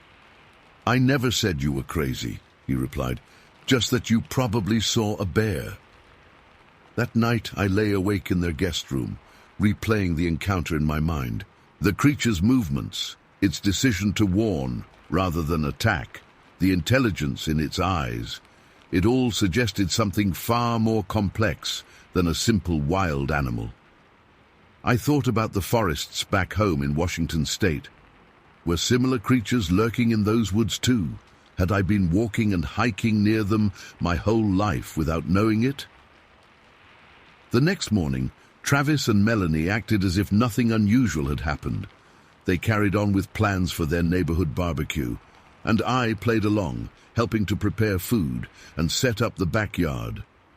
When their neighbors arrived, Travis couldn't resist telling the story, embellishing it with each retelling. "And then this Sasquatch starts beating the ground with a tree, and Lauren here is so scared she can barely swim." Everyone laughed, including me. It was easier than defending what I knew I'd seen. But later that afternoon, I noticed one of their older neighbors, a man named Earl, watching me from across the yard. When most of the guests were engaged in a horseshoe tournament, he approached me. "Travis says you saw something at Blackwater Lake yesterday," he said quietly. I nodded. "Something big, but no one believes me." Earl glanced around to make sure no one was listening. "Back in '86, I was hunting near that same lake. Saw something just like what you described. Same height, same face with that weird chin. It was watching me from behind a tree." My skin prickled. "What did you do?" "Left. Real quiet like. Never told nobody except my wife, and she thought I was drunk." He took a sip of his beer. "There's things in those woods people around here don't talk about. Old-timers call them swamp apes, but most folks would rather pretend they ain't there." "Have there been other sightings?" Earl nodded slowly. "More than people admit. But you tell someone you saw a creature like that, and they look at you like you're touched in the head." Before he could say more, Travis called us over for the food. Earl gave me a knowing look and whispered, "Stay out of those woods, especially alone." I spent the rest of my visit avoiding any mention of what I'd seen. We went to local restaurants, visited a shopping mall, drove to Charleston for a day. Normal tourist activities, all safely away from lakes and forests. On my last day, Travis and Melanie drove me to the airport. As we said our goodbyes, Travis gave me a hug and said, "Sorry we laughed about your Bigfoot story. You really were scared, weren't you?" "I was," I admitted, whatever it was. "Well, next time you visit, we'll stick to the public beach," he promised. On the flight back to Washington, I stared out the window at the vast stretches of wilderness below. How many undiscovered creatures might be living in those remote areas? How many people had encounters like mine, but never reported them for fear of ridicule? I never told anyone back home about what I saw. Just like Earl said, most people would rather believe in rational explanations, a bear, a trick of the light, an overactive imagination. But sometimes at night, I still hear that whooping sound in my dreams. I see those dark eyes watching me from a face that doesn't quite make sense.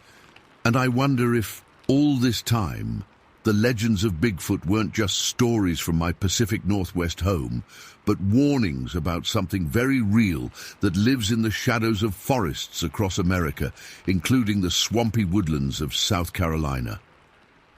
I know what I saw at Blackwater Lake that summer day in 2001, and it wasn't a bear. Story 7. My name's Daniel Cooper. Been driving big rigs through the Northwest since '91, and until that night in January 2000, I thought I'd seen everything these roads had to offer. Snowstorms that'd freeze your blood, rock slides that could crush a man flat, wildlife that'd make you slam the brakes and thank God for good reaction time. But what happened on that lease road in northeast Oregon? That wasn't like anything else. The fog that night was the thick kind that swallows your headlights. Most nights, I wouldn't have been out there at all, but deliveries don't wait for good weather. I'd been on the road 16 hours straight, my eyes burning from the strain of peering through that soup. The clock on my dash read 2:17 a.m. when I pulled up to the gate. Chandler Timber Lease property, regular stop on my route. Just had to open the gate, drive through, close it behind me, and continue on to the loading zone another 3 miles in. Simple routine I'd done 100 times. I killed the engine, and the silence hit me like a wall. No cars for miles, no wind, just the tick-tick-tick of my cooling engine and my breath making clouds in the January air. Temperature gauge on my truck said it was 18 degrees. The gate was standard issue, chain link with a simple padlock. Company gave me the combination when I started this route. I grabbed my flashlight from the glove box, but when I stepped out, I decided to use the rear floods instead. Those lights could turn night into day, and I wasn't in the mood to fumble with a lock in the dark. I hit the switch before climbing down. The cargo area behind my cab lit up like a football field, pushing back the fog for maybe 40 feet in a wide cone. Beyond that, nothing but grey-black darkness. The gravel crunched under my boots as I walked to the gate. My breath made ghosts in front of my face. The lock was stiff from the cold, and my fingers were getting numb despite my gloves. After I got it open, I swung the gate wide enough to get my rig through. That's when I smelled it, like something died a month ago and had been sitting in the sun. It hit me so hard I almost gagged. I figured maybe a deer had been hit nearby and was rotting in the ditch. I walked back to the truck, drove through the gate, then parked with the rear of my trailer still facing the gate so I could use those floodlights again to see while I closed up. The routine was so normal, I wasn't even thinking about the smell anymore. Just wanted to lock up and get moving. Still had hours to go before I could sleep. I was just clicking the padlock shut when I saw movement at the edge of my light. Something stepping out from the tree line. At first, my brain tried to make it into something familiar. A bear, maybe, standing on its hind legs, or just some tall guy in a coat. But within seconds, I knew it wasn't either. The figure just stood there, at the edge of the light about 30 feet away from me. It was breathing. I could see the clouds forming and dissolving in front of what I guessed was its face. It took one step, then another, then a third. Each stride was longer than any human could make. It turned its head toward me, and I swear to God my heart stopped dead in my chest. The face! Jesus, the face. It was like an ape, but wrong somehow. The nose was flatter, turned up at the end. Its lower lip stuck out, thick and large, and its mouth was open slightly, showing teeth that weren't neat like human teeth. They were jagged, pointed in places. The creature's face didn't have much hair on it, but the hairline came right down near its eyes and around its mouth. The rest of it was covered in medium brown hair, not super long but shaggy. Except for its neck and shoulders, there the hair was longer, more ragged. It was tall. I'm 6 foot even, and this thing had at least a foot on me, maybe more. Its body was slender, but its shoulders were wide. And its head, I'll never forget that head. Round but slightly pointed at the top, with the hair following the point. It barely had a neck at all, like the head was just sitting on those wide shoulders. The worst part was its eyes. They were dark, but not reflective like an animal's eyes should be in bright light. They seemed to just absorb the light, like 2 black holes in its face. It didn't make a sound, not one. It just looked at me for what felt like forever, but was probably only a couple seconds. Then it turned away and walked into the woods on the other side of the road. It didn't run, didn't threaten me. But something about it sent pure terror shooting through my body. Some instinct deep in my brain was screaming at me to run, to get away. I slammed the lock shut, my fingers clumsy with fear. I ran to my truck, not looking back once. My boots slipped on the gravel, and I nearly fell, but adrenaline kept me upright. I yanked the door open, threw myself inside, and locked it. My hands were shaking so bad I could barely get the key in the ignition. The engine roared to life, and I floored it, spraying gravel as I accelerated away from that gate, away from whatever I'd just seen. I drove 10 miles over the speed limit all the way to my destination, jumping at every shadow and tree along the roadside.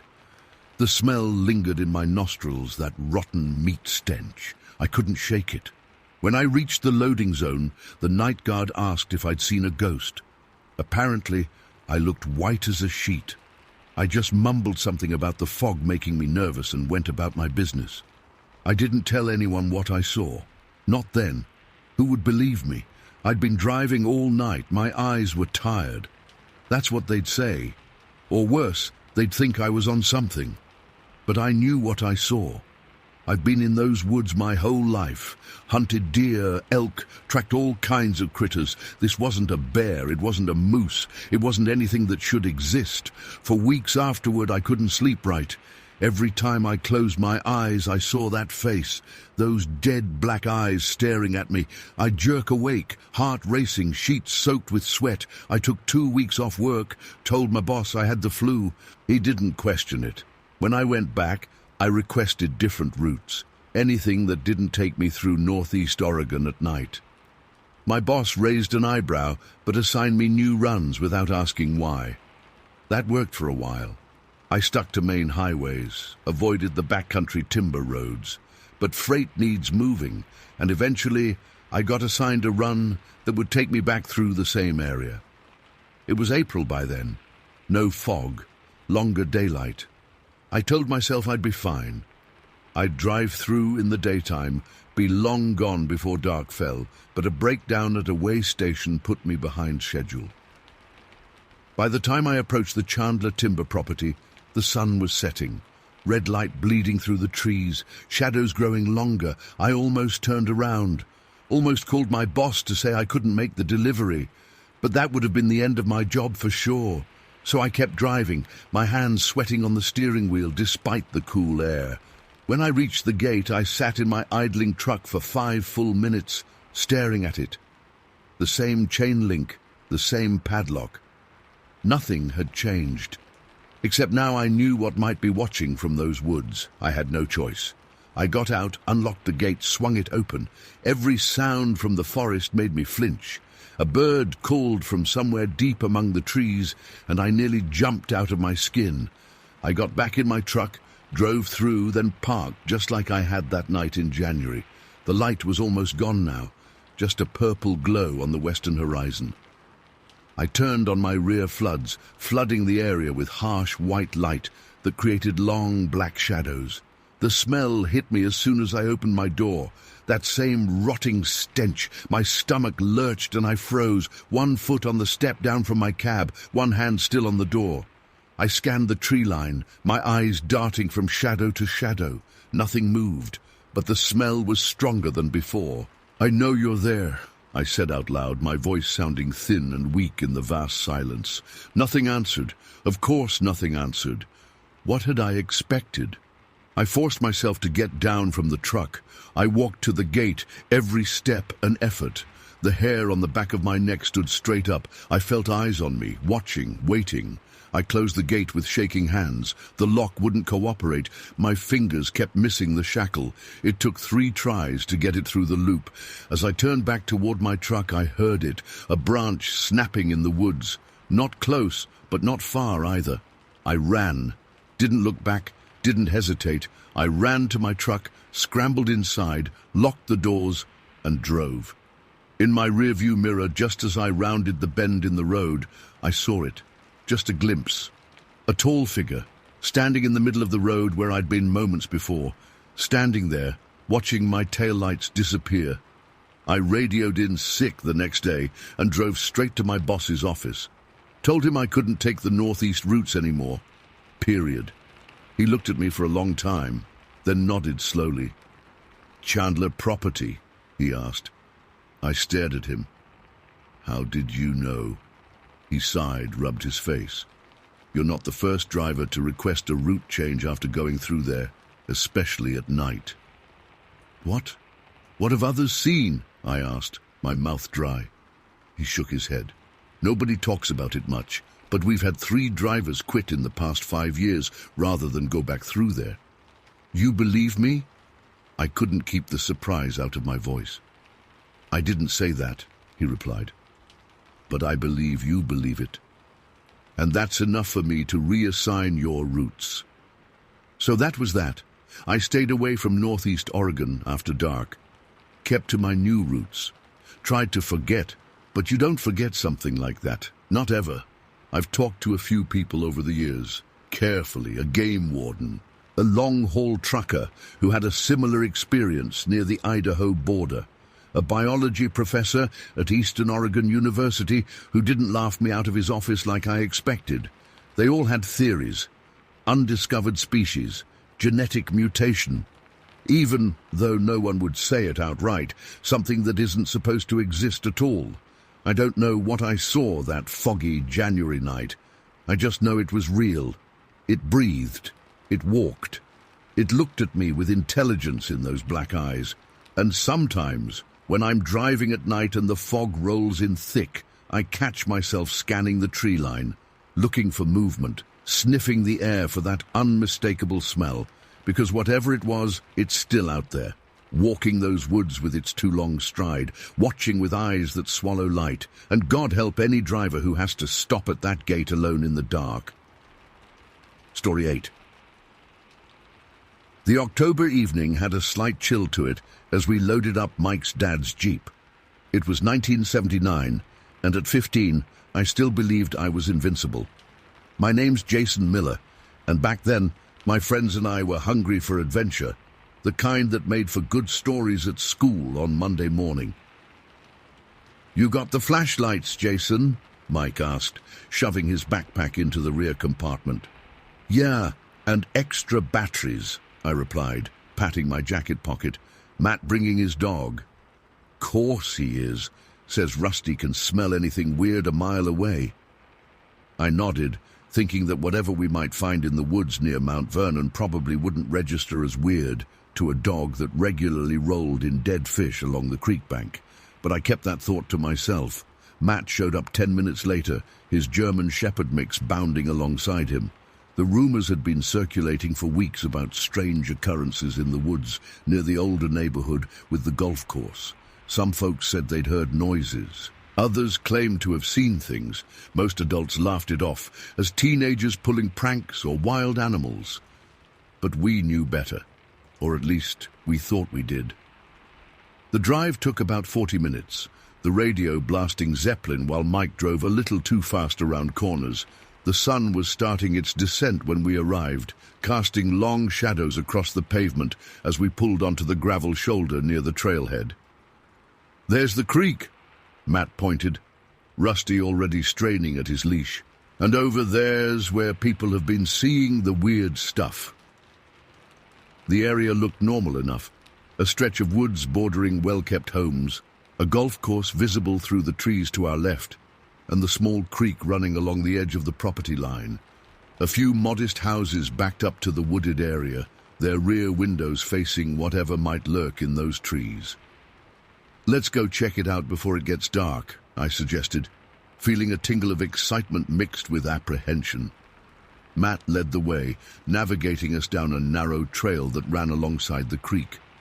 The water gurgled softly as we walked, and occasionally Rusty would stop, ears perked, before continuing on. After about 20 minutes of hiking, Matt held up his hand. "This is where I came yesterday," he said, pointing across the creek to a section of forest that looked denser, more overgrown. "There's some weird stuff over there." We crossed at a shallow point, our sneakers getting soaked despite our best efforts to hopscotch across the rocks. Once on the other side, Matt led us to a clearing where several trees had been broken, not cut, not fallen from wind, but snapped about 7 feet up. "Look at this," Matt said, pointing to the broken trunks. "Something did this, and it wasn't lightning or wind." Mike ran his hand along the jagged edge of one break. "It's like something just pushed it over." I squinted up at the breaks, trying to imagine what could have done this. "A bear, maybe." Matt shook his head. "Bears don't break trees this thick, and definitely not this high up." He pointed to another spot nearby. "And check this out." He led us to what looked like a flattened area of ground, roughly oval-shaped, about 8 feet long and 5 feet wide. The grass and undergrowth had been pressed down, as if something large had been lying there. "Bedding area," Matt said with authority. "Found 3 of these scattered around here, and this." He reached into his backpack and pulled out a plaster casting of what looked like a massive footprint, easily 15 inches long. "Holy shit," Mike whispered, taking the casting. "What made this?" "That's why we're here," Matt replied, a gleam in his eye. "To find out." We spent the next hour exploring, finding more broken branches, more bedding areas, and even what looked like hair caught on a thorny bush. Rusty seemed increasingly agitated, whining and pulling at his leash, his nose working overtime. The sun had nearly set when I checked my watch. "Guys, it's getting dark. Maybe we should head back to the car." Matt looked disappointed, but nodded. We made our way back across the creek, our path now illuminated by flashlights. The forest felt different in the growing darkness, more alive somehow, the shadows deeper, the sounds more pronounced. As we approached the parking area, I noticed something unexpected. More cars had arrived, at least 5 of them parked along the shoulder. A group of people stood nearby, talking in hushed tones. Some held cameras, others had recording equipment. "What's going on?" I asked as we approached. A middle-aged man with a beard glanced over. "You kids here for the sightings too?" Mike stepped forward. "What sightings exactly?" The man looked surprised. "You don't know? This place has been active for months. Some kind of creature in the woods. Lots of folks have seen or heard things." I exchanged glances with Mike and Matt. So we weren't the only ones who'd heard the rumors. More people arrived over the next half hour, and we found ourselves in the middle of what felt like a stakeout. Some had sophisticated recording equipment, others had cameras with night vision capabilities. It was nearly 10:30 p.m., and despite the growing crowd, the night remained quiet, except for the occasional murmur of conversation. Matt and Mike decided to take Rusty for one more look around the immediate area, while I stayed with the car alongside Steve, a college student who'd arrived with some of the recording equipment. We leaned against the jeep, watching the crowd of about 15 people mill about. That's when I heard it. The sound began as a low rumble, almost below the threshold of hearing, then erupted into a roar so powerful it seemed to vibrate the air around us. It wasn't like anything I'd ever heard before, not like the bears at the zoo, not like the lions on nature documentaries. It was primal, ancient, and utterly terrifying, like a lion mixed with a bear, mixed with something from prehistoric times. And it was loud, so loud I instinctively covered my ears. Everyone froze. The roar seemed to come from the forest behind the houses, maybe 50 yards away, but somehow it felt much closer. Most disturbing was the height. The sound seemed to originate from about 30 feet up in the trees, far higher than any normal animal would be. "What the fuck was that?" Steve whispered, his face drained of color. Before I could answer, I saw Mike and Matt sprinting back toward us, Rusty pulling Matt so hard he was nearly dragging him. The dog's ears were flattened against his head, and he was making a high-pitched whine I'd never heard from him before. "Get in the car!" Mike shouted. "Get in the car now!" I fumbled for the door handle as panic spread through the crowd. Some people ran for their vehicles, while others stood frozen, cameras pointed toward the source of the sound. Mike jumped into the driver's seat and turned the key, but the engine just clicked. Come on, he muttered, trying again. The Jeep's engine groaned but wouldn't catch. "Try again," I urged, my heart hammering so hard I could feel it in my throat.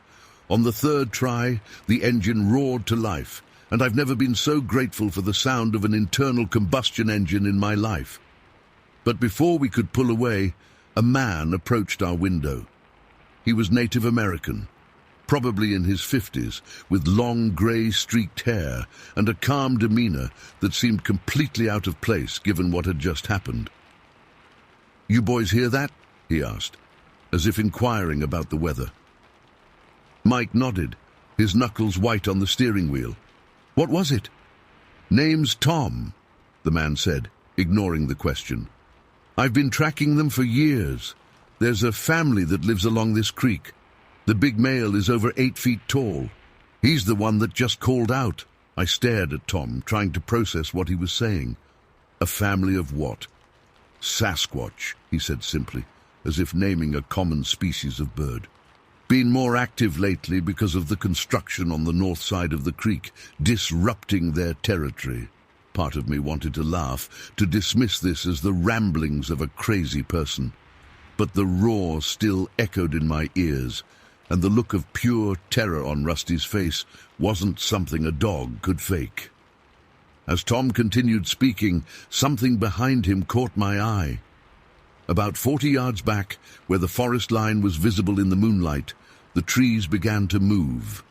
Not sway as in a breeze, these trees were shaking violently, bending in ways trees shouldn't bend.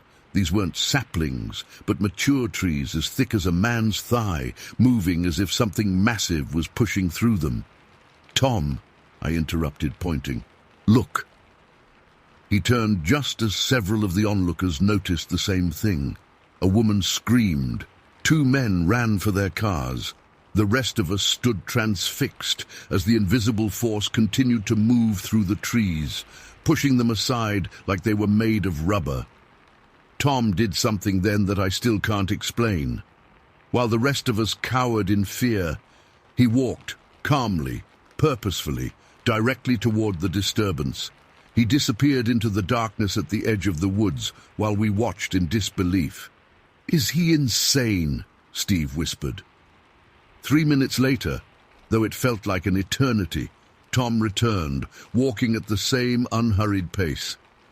"It's moving east along the creek," he reported, as casually as someone returning from checking a mailbox. "Big one. Saw it running between the trees." "You saw it?" a woman with a camera asked, her voice shaking. "What did it look like?" Tom shrugged. "Just a glimpse. Dark, massive shoulders, moving fast for something so big." More people gathered around Tom now, peppered him with questions. I noticed a middle-aged man standing slightly apart from the group, his face ashen. "You okay?" I asked, approaching him. He jerked as if startled by my voice. "I live there," he said, pointing to one of the houses backing the woods. "That thing has been around for months. Last week it threw logs at my garage. Actual logs. Police said it was vandals, but vandals don't throw 200-pound logs 20 feet. A woman nearby overheard him. "I live 3 houses down," she added. "It left a handprint on my daughter's window.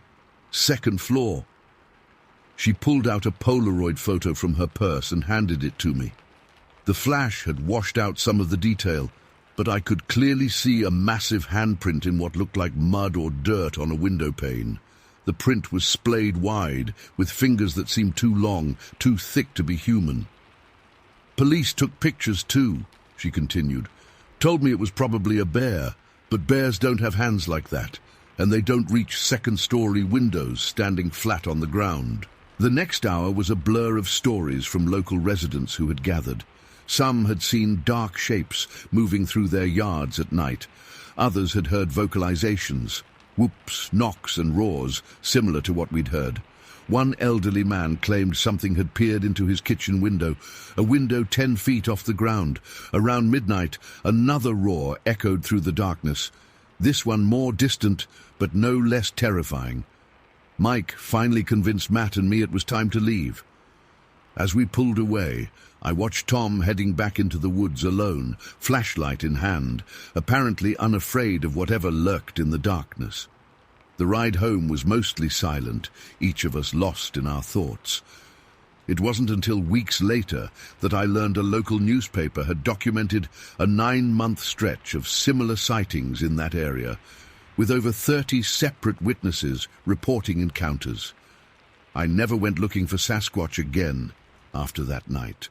Whatever roared from those trees, whatever moved through that forest with enough force to shake mature trees like toys, was something I had no interest in confronting again. Mike became obsessed, spending weekends researching similar encounters across the country. Matt refused to talk about it entirely, and Rusty would whine and hide whenever they drove past that stretch of road. 44 years have passed since that October night, and I've told this story very few times. Most people don't believe me, and I don't blame them. I probably wouldn't believe it either if I hadn't been there, if I hadn't heard that roar that seemed to come from something that shouldn't exist in the rational world. But I know what I heard, I know what I saw, and sometimes on October nights when the moon is just right and the wind moves through the trees outside my window, I remember the violent shaking of those trees in Mount Vernon, and I wonder if something is watching from just beyond the light. Story 9. Duque. The air felt heavy that day, thick with summer heat as it always was, along the Mississippi riverbank. I remember that day clear as if it happened yesterday, not 20 years ago. Daddy had the old Chevy pickup backed up to the water's edge, and my brothers Jake and Tommy were busy putting their fishing rods away, arguing about who'd caught the biggest catfish. I was 7 that summer, all pigtails and skinned knees, wearing my favorite pair of denim overalls, with a butterfly patch that Mama had sewn on after I'd torn through the knee chasing after a frog. I didn't care much for fishing like my brothers did. I preferred chasing the butterflies that flitted between the wildflowers growing along the riverbank. "Emma, stay where I can see you," Daddy called out, his voice deep and distracted as he chatted with Mr. Wilson, who'd pulled up in his own truck. "Yes, Daddy," I replied, clutching my butterfly net that Daddy had made me from an old broom handle and some mesh Mama had given me. The Mississippi woods surrounded us, green and alive with the sounds of cicadas and birds. The air smelled of river water and fish, familiar and comforting. I'd spent nearly every weekend of my life out here, watching Daddy navigate our little aluminum boat up and down the river, while Jake and Tommy cast their lines into the murky water. I spotted a monarch butterfly, its orange wings flashing in the dappled sunlight that broke through the trees. I followed it, keeping one eye on Daddy, who was deep in conversation with Mr. Wilson near the truck. Jake and Tommy were now splashing each other at the water's edge, laughing and cursing when they thought Daddy couldn't hear. The butterfly led me toward a patch of tall grass and weeds, about 30 yards from where Daddy stood. I swung my net, missing completely, and the monarch fluttered higher, teasing me. That's when I smelled it. The odor hit me like a physical force. It was so foul I actually stepped back, my nose wrinkling. It smelled like the bucket where Daddy and my brothers tossed fish guts, but worse. Like that bucket had been left in the sun for days, mixed with what happened in the outhouse behind Grandpa's hunting cabin, plus something wild and musky that reminded me of the time we visited the zoo in Jackson. "You," I said aloud, looking around for the source. "Someone left garbage out here." I was about to turn back toward Daddy when something moved in my peripheral vision. Just a slight movement in the tall grass and weeds to my right. I turned my head, expecting to see a raccoon or maybe a possum. What I saw instead made my body go completely still. Crouched down in the overgrown grass was something big. At first, my mind tried to make sense of it. Was it a bear? A really big dog? But no, it was sitting on its haunches, almost like a person would. A tall person. Its body was covered in dark black hair, not fur like a bear, but hair. Longer in some places, especially around its shoulders and head. The head was strange, kind of pointed at the top, not round like a person's head should be. And its face is what made my breath catch in my throat. It was like someone had put a human face on an ape's body, but not quite right. The nose was wide and flat, flaring out at the nostrils. Its lips were thin, pressed together in what wasn't quite a smile, but it was the eyes that held me frozen in place. Deep-set, dark eyes that were looking right at me with unmistakable intelligence. We stared at each other for what felt like forever, but was probably only seconds. It tilted its head slightly like a dog does when it's curious about something. Its hands rested on its knees, and I noticed the thumbs were positioned strangely, not on the side like human hands. I wasn't scared. That's the strangest part. I should have been terrified, but instead, I felt a kind of wonder. In my 7-year-old mind, I thought I discovered something special, something secret, so I did what any friendly 7-year-old would do. I waved. "Hey, monkey man," I said, my voice coming out in a normal, cheerful tone. The creature blinked, its head tilting a bit more. It didn't move otherwise, just watched me with those intelligence-filled eyes. Then I heard Daddy call my name, and the spell broke. I turned and ran back toward the truck, my butterfly net bouncing against my leg. "Daddy! Daddy!" I shouted, excitement bubbling up inside me. "I saw a monkey man in the grass!" Daddy was closing the tailgate of the truck, nodding at something Mr. Wilson had said. He barely glanced down at me. "What's that, Emma Bear?" he asked, distracted. "A monkey man, over there in the tall grass." I pointed back toward where I'd seen the creature. "He's big and hairy, and he looked at me." Daddy chuckled and ruffled my hair. "That's nice, honey. Go tell your brothers to hurry up. We need to get home before your mama has my hide for being late to dinner again." I frowned, tugging at his shirt. "But, Daddy, I really saw it. It's still there." "Emma, not now," he said firmly. "Go get your brothers." Frustrated, I stomped over to Jake and Tommy, who were still splashing at the river's edge. "Guys, I saw a monkey man in the grass over there," I pointed excitedly. Tommy, 13 and full of himself, rolled his eyes. "Yeah, right, Squirt, and I'm the King of England." "I really did," I insisted. "He was big and hairy with a funny head." Jake, 11 and slightly kinder, patted my shoulder. "It was probably just a dog or something, Em. Go play with your butterflies. Dad says we're leaving soon." "It wasn't a dog." I stomped my foot. "It looked at me. It had hands." "Whatever you say, weirdo," Tommy laughed. "Just stay out of the way while we load up the cooler." I stood there, frustrated tears welling in my eyes. Why wouldn't anyone believe me? I knew what I'd seen. I turned back toward the patch of tall grass. But from this angle I couldn't see anything unusual. Had the monkey man left? On the drive home, squeezed between Jake and Tommy in the truck's cab, I kept trying to tell Daddy about what I'd seen. It had black hair all over, and its face was like a person's, but not exactly, I explained earnestly. And it smelled really bad, Daddy, like fish guts and pee and dirt. Daddy glanced at me in the rearview mirror, a smile playing on his lips. Sounds like you've been reading too many of those monster books from the library, Emma Bear. I wasn't reading. I saw it, I insisted. Jake elbowed me gently. Give it a rest, Em.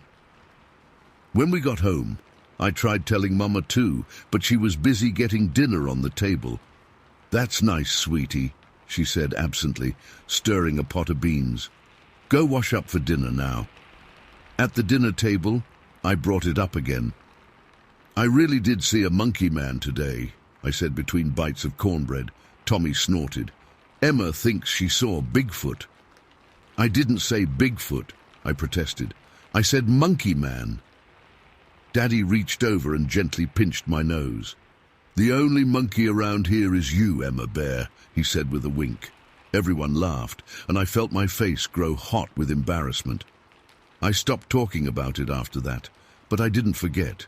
How could I forget those eyes looking at me? The way it tilted its head, studying me as curiously as I was studying it. The years passed, and I grew up. I put the memory of the monkey man away with other childhood things. My butterfly net, my collection of shiny rocks, my belief in Santa Claus. Sometimes I'd think about it, wondering if I'd imagined the whole thing or if I'd just seen a bear or some other animal, and my young mind had transformed it into something more interesting. But deep down, I knew what I'd seen. I was 27 when I had to return to my parents' property. Mama and Daddy still lived in the same house where I'd grown up, a farmhouse on 40 acres that backed up to a stretch of woods leading down to the river. I'd moved away to Memphis after college, working as a nurse at the regional hospital, but I tried to visit a few times a year. This particular visit was in October. The leaves were changing, painting the Mississippi woods in fiery oranges and reds. I arrived late Friday evening, planning to stay the weekend. Saturday morning, Mama asked if I could collect some of the late-season blackberries that grew wild at the edge of the property. She wanted to make a cobbler for Sunday dinner when my brothers and their families would be coming over. Take the big basket, Mama said, handing me a wicker basket with a cloth lining. There should still be plenty back there by the old fence line. I took the basket and headed out, enjoying the cool morning air. The property hadn't changed much in 20 years. The same oak tree still stood in the front yard, the same gravel driveway crunched under my feet. As I walked past the workshop where Daddy still tinkered with his tools, past the chicken coop that was newer but in the same spot as the old one, I felt a comfortable familiarity settle over me. The blackberry bushes grew thick along the old fence line that separated our property from the woods beyond. I could see the river in the distance, a silver ribbon winding through the trees. I started picking berries, dropping them into my basket, listening to the birds singing in the trees. That's when I noticed how quiet it had suddenly become. The birds had stopped singing. Even the constant buzzing of insects had gone silent. A chill ran down my spine that had nothing to do with the October breeze. I straightened up, looking around, suddenly feeling watched. The smell hit me then, that same unmistakable odor from 20 years ago, fish guts, urine, dirt and musk, but stronger now, more pungent, more mature. My heart began to race, pounding so hard I could feel it in my throat. Slowly I turned toward the woods. There, standing between two large oak trees at the edge of the forest, was a creature that made my childhood monkey man look small by comparison. It stood at least 7 feet tall, its body covered in the same black hair, but thicker now, matted in places. Its cone-shaped head was more pronounced, its face more defined, and somehow more human-looking than I remembered. It was looking directly at me. I dropped the blackberry basket, berries scattering across the ground. My body went cold, then hot, then cold again. This was no juvenile creature like I'd seen as a child.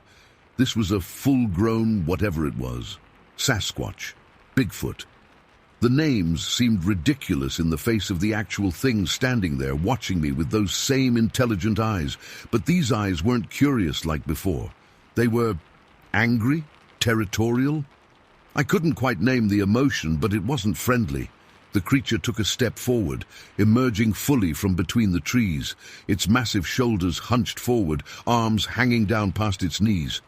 Those hands that I'd noticed as a child were now massive, with fingers that could easily wrap around my neck. I took a step backward. It took another step forward. I could smell its odor even stronger now, making my eyes water. It opened its mouth slightly, revealing yellowed teeth, and made a sound, a low, rumbling growl that was nothing like any animal I'd ever heard. It was almost like speech, but not quite. The sound made the hair on my arms stand up. I took another step back, then another. The creature matched me, step for step, coming closer. It was now fully out of the trees, standing at the edge of our property. "Stay back," I said, my voice cracking. "Please stay back." The creature tilted its head, just like it had when I was 7. But this time the gesture wasn't cute or curious. It was calculating, predatory. I turned and ran. I ran harder than I'd ever run in my life, pumping my arms, gasping for breath, expecting at any moment to feel those massive hands grabbing me from behind. I reached the back porch and practically fell through the door, slamming it shut behind me. "Emma, where are the berries?" Mama asked from the kitchen, her voice concerned. "Emma, what's wrong? You're white as a sheet." I couldn't speak. My whole body was shaking. I slid down against the door until I was sitting on the floor, knees drawn up to my chest. There's something out there," I finally managed to say, "in the woods. The same thing I saw when I was little, but bigger now, much bigger." Mama wiped her hands on a dish towel and came over to kneel beside me. "Emma, what are you talking about?" "The monkey man," I whispered, "from when I was 7, by the river. Remember? Nobody believed me." Understanding dawned in Mama's eyes, followed by concern. "Oh, Emma, not this again. You had an active imagination as a child, that's all." "It wasn't imagination," I snapped, louder than I meant to. "I saw it then, and I saw it again just now. It was at the edge of the woods, watching me. It started coming toward me." Mama pressed her hand against my forehead. "You don't feel feverish. Did you get enough sleep last night? Maybe you're overtired." I pushed her hand away, angry now. "I'm not sick. I'm not tired, and I'm not imagining things. There's something out there, Mama. Something not normal." "What's all the commotion?" Daddy appeared in the doorway, wiping grease from his hands. He'd been working on the tractor all morning. "Emma thinks she saw that monkey man again," Mama said, her voice gentle but concerned. "Out by the blackberry bushes." Daddy's expression softened. "Emma Bear, we've been over this. Whatever you thought you saw as a child." "I know what I saw," I interrupted, standing up now. "Both then and now. It's real, and it's out there." Daddy sighed, exchanging a look with Mama. "Okay, I'll go take a look. Where exactly did you see this thing?" "By the fence line," I said. "Where the blackberries grow. It came out from between those 2 big oak trees." Daddy nodded, reaching for his shotgun that always hung above the back door. "I'll be right back."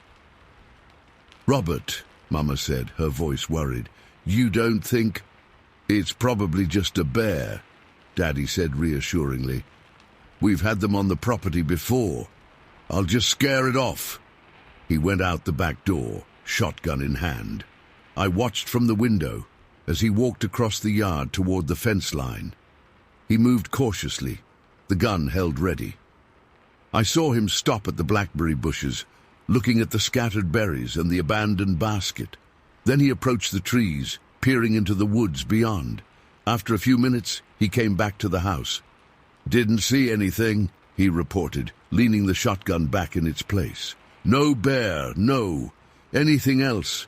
but something did trample down some of the undergrowth at the edge of the woods. Probably was a bear, Emma Bear. They've been more active this year with the drought affecting their food supply. I shook my head. It wasn't a bear, Daddy. He looked at me for a long moment, then squeezed my shoulder. Why don't you lie down for a bit? You look shaken up.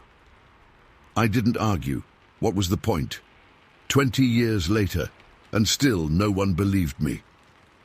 I spent the rest of the day inside, helping Mama with household chores, trying not to look out the windows toward the woods. But as evening approached and the shadows lengthened, I kept glancing outside, half expecting to see that tall, dark figure standing at the edge of the yard, watching the house. That night, I couldn't sleep. I tossed and turned in my old bedroom, listening to the familiar creaks of the old farmhouse. Around 2 a.m, I heard something outside my window, a shuffling sound, followed by what sounded like heavy breathing. My blood froze in my veins. My bedroom was on the 2nd floor. Slowly, I turned my head toward the window. The curtains were drawn, but I could see a dark shape blocking the moonlight that should have been filtering through.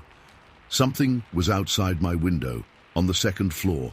I lay perfectly still, barely breathing, as the shape moved slightly. I heard a sound, that same low, rumbling growl from earlier, but softer now. Almost curious. Then came a light tapping on the glass. Tap, tap, tap. I bit my lip to keep from screaming. The tapping came again, more insistent this time. Tap, tap, tap. I couldn't move, couldn't breathe. All I could do was stare at the window, at the dark shape blocking the moonlight. Tap, tap, tap.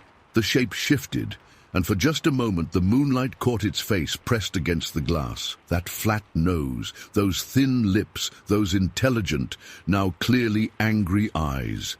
I screamed then, a sound torn from the depths of my being. I scrambled out of bed, flinging myself against the opposite wall, still screaming. Footsteps pounded down the hallway. My bedroom door flew open, and Daddy burst in, shotgun in hand. "Emma, what is it?" he shouted. "The window!" I pointed, trembling. "It's at the window!" Daddy rushed to the window, throwing back the curtains and raising the shotgun. There was nothing there. Just the moonlight, the old oak tree beside the house, and the night beyond. "There's nothing there, Emma," he said, his voice gentler now. "Just the tree." "It was there," I insisted, tears streaming down my face. I saw its face. It was tapping on the glass. Mama appeared in the doorway, her hair in curlers, her face creased with worry. "What's happening?" "Emma had a nightmare," Daddy said, setting the shotgun aside and coming to put his arm around me. "It's okay, Emma Bear. It was just a bad dream." "It wasn't a dream," I whispered, but I let him lead me back to bed. What was the point in arguing? They'd never believe me. The next morning, I told my parents I needed to get back to Memphis.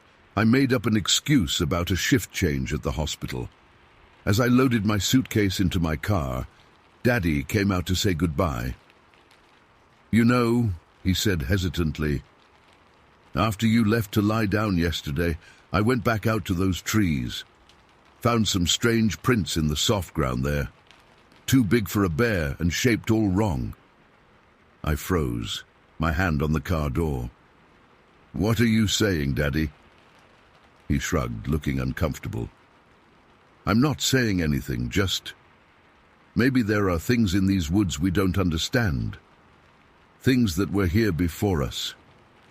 He hugged me goodbye, and as I drove away, I looked in my rearview mirror at the house, at the woods beyond it. For just a moment, I thought I saw movement among the trees, a tall, dark figure watching me leave. I haven't been back to my parents' property since. When they ask me to visit, I make excuses. I meet them in town, or they come to see me in Memphis. I can't go back there, can't face those woods again, because I know what lives there. I know what I saw, both as a child and as an adult. And I know it remembers me too. The memory of its face, that human-like face on an ape's body, is burned into my mind. Those intelligent eyes, that low, rumbling growl that almost sounded like speech. And sometimes On particularly dark nights in my apartment in Memphis, I think I hear a tapping at my window. Tap, tap, tap. Story 10. I've never believed in monsters. That changed last June in the backwoods of Piedmont County, Missouri. My husband Michael and I had been married for exactly 3 weeks when we decided to get away from the buzz of Springfield for our first camping trip as newlyweds. I'd found this private riverside property on a rental app, 5 secluded acres with nothing but trees, water and sky. The listing boasted pristine fishing and complete privacy. No neighbors for miles. "This is perfect," I said, as we pulled our blue Dodge Caravan down the winding dirt road on Friday afternoon. The property owner, Clyde Mullins, had texted simple directions. "Follow the gravel past the split oak, park at the clearing by the river." We'd paid for 2 nights. Michael guided the van through thick underbrush until the trees opened to reveal a flat area about 50 feet from the riverbank. The water moved slow and dark, deeper than it looked. Dense forests surrounded us on all sides, except for the small clearing and the path we'd driven in on. "Home, sweet home," Michael said, cutting the engine. At 32, he was 5 years older than me, with a beard he'd grown since our honeymoon and the patient demeanor of someone who'd spent his life fishing these Ozark waters. I married him partly because he made me feel safe. I stepped from the van and breathed in the warm June air, heavy with humidity. No cell service, according to my phone. Exactly what we wanted. Just us, the woods, and 3 days of peace. We unpacked efficiently, setting our 2-person tent near the edge of the clearing, but not too close to the trees. Michael arranged our camp chairs around a small fire pit, ringed with stones from previous campers. By 4:30, we had our camp established. "I'm going to check out the river," Michael said, grabbing his fishing rod. "Want to come?" "I'll stay and organize the cooler," I replied, enjoying the tranquility of our spot. I watched him disappear down the gentle slope toward the water. The woods buzzed with early summer sounds, cicadas, bird calls, the distant splash of fish jumping. I hummed as I arranged our food supplies, feeling utterly content. Then it happened. Crack! The sound exploded through the forest, so loud I jumped. A tree had fallen, a massive one from the sound of it, somewhere in the woods behind our campsite. The forest trembled with the impact. Strange, I thought. There wasn't any wind today. I peered into the trees, but couldn't see anything unusual from where I stood. Probably just an old dead tree finally giving way. I returned to organizing our supplies, but kept glancing toward the woods, suddenly aware of the silence that had fallen. The birds had stopped singing. Knock, knock, knock. I froze, my hand still in the cooler. The sound came from across the river, 3 distinct knocks, like someone hitting a baseball bat against a tree trunk. Silence. Knock, knock, knock. The second set came from behind me, from our side of the river. The hair on my arms stood up. These weren't random noises. They sounded deliberate, like signals. "Michael!" I called, my voice thin in the heavy air. No answer. I walked to the riverbank, scanning the shore for my husband. I spotted him about 200 yards downstream, concentrating on casting his line. Too far to have made those sounds. "Sarah!" Michael waved when he noticed me standing there. "Come see this spot." I forced a smile and waved back, not wanting to shout about strange noises and spook him. Instead, I walked down to join him. "Did you hear that tree fall?" I asked when I reached him. "What tree?" He looked puzzled. "A big one crashed somewhere in the woods. Had to be close. It was loud." "Didn't hear a thing," he said, reeling in his line. "But check out these tracks." He pointed to the muddy bank where clear impressions marked the soft earth. I expected deer prints, but these were different, rounded depressions about the size of dinner plates. "Wild hogs, maybe?" Michael suggested. "They're all over these parts." As if on cue, a loud snort echoed from the tree line. We both turned toward the sound, but saw nothing moving in the dense foliage. "Definitely hogs," Michael said confidently. "Better keep our food secure tonight." We spent the rest of the afternoon fishing, catching a few smallmouth bass that Michael cleaned for dinner. The strange knocking didn't repeat, but twice more we heard snorting sounds from different directions. Each time, Michael assured me it was just wild hogs, though we never actually saw any. By evening, I'd almost forgotten my earlier unease.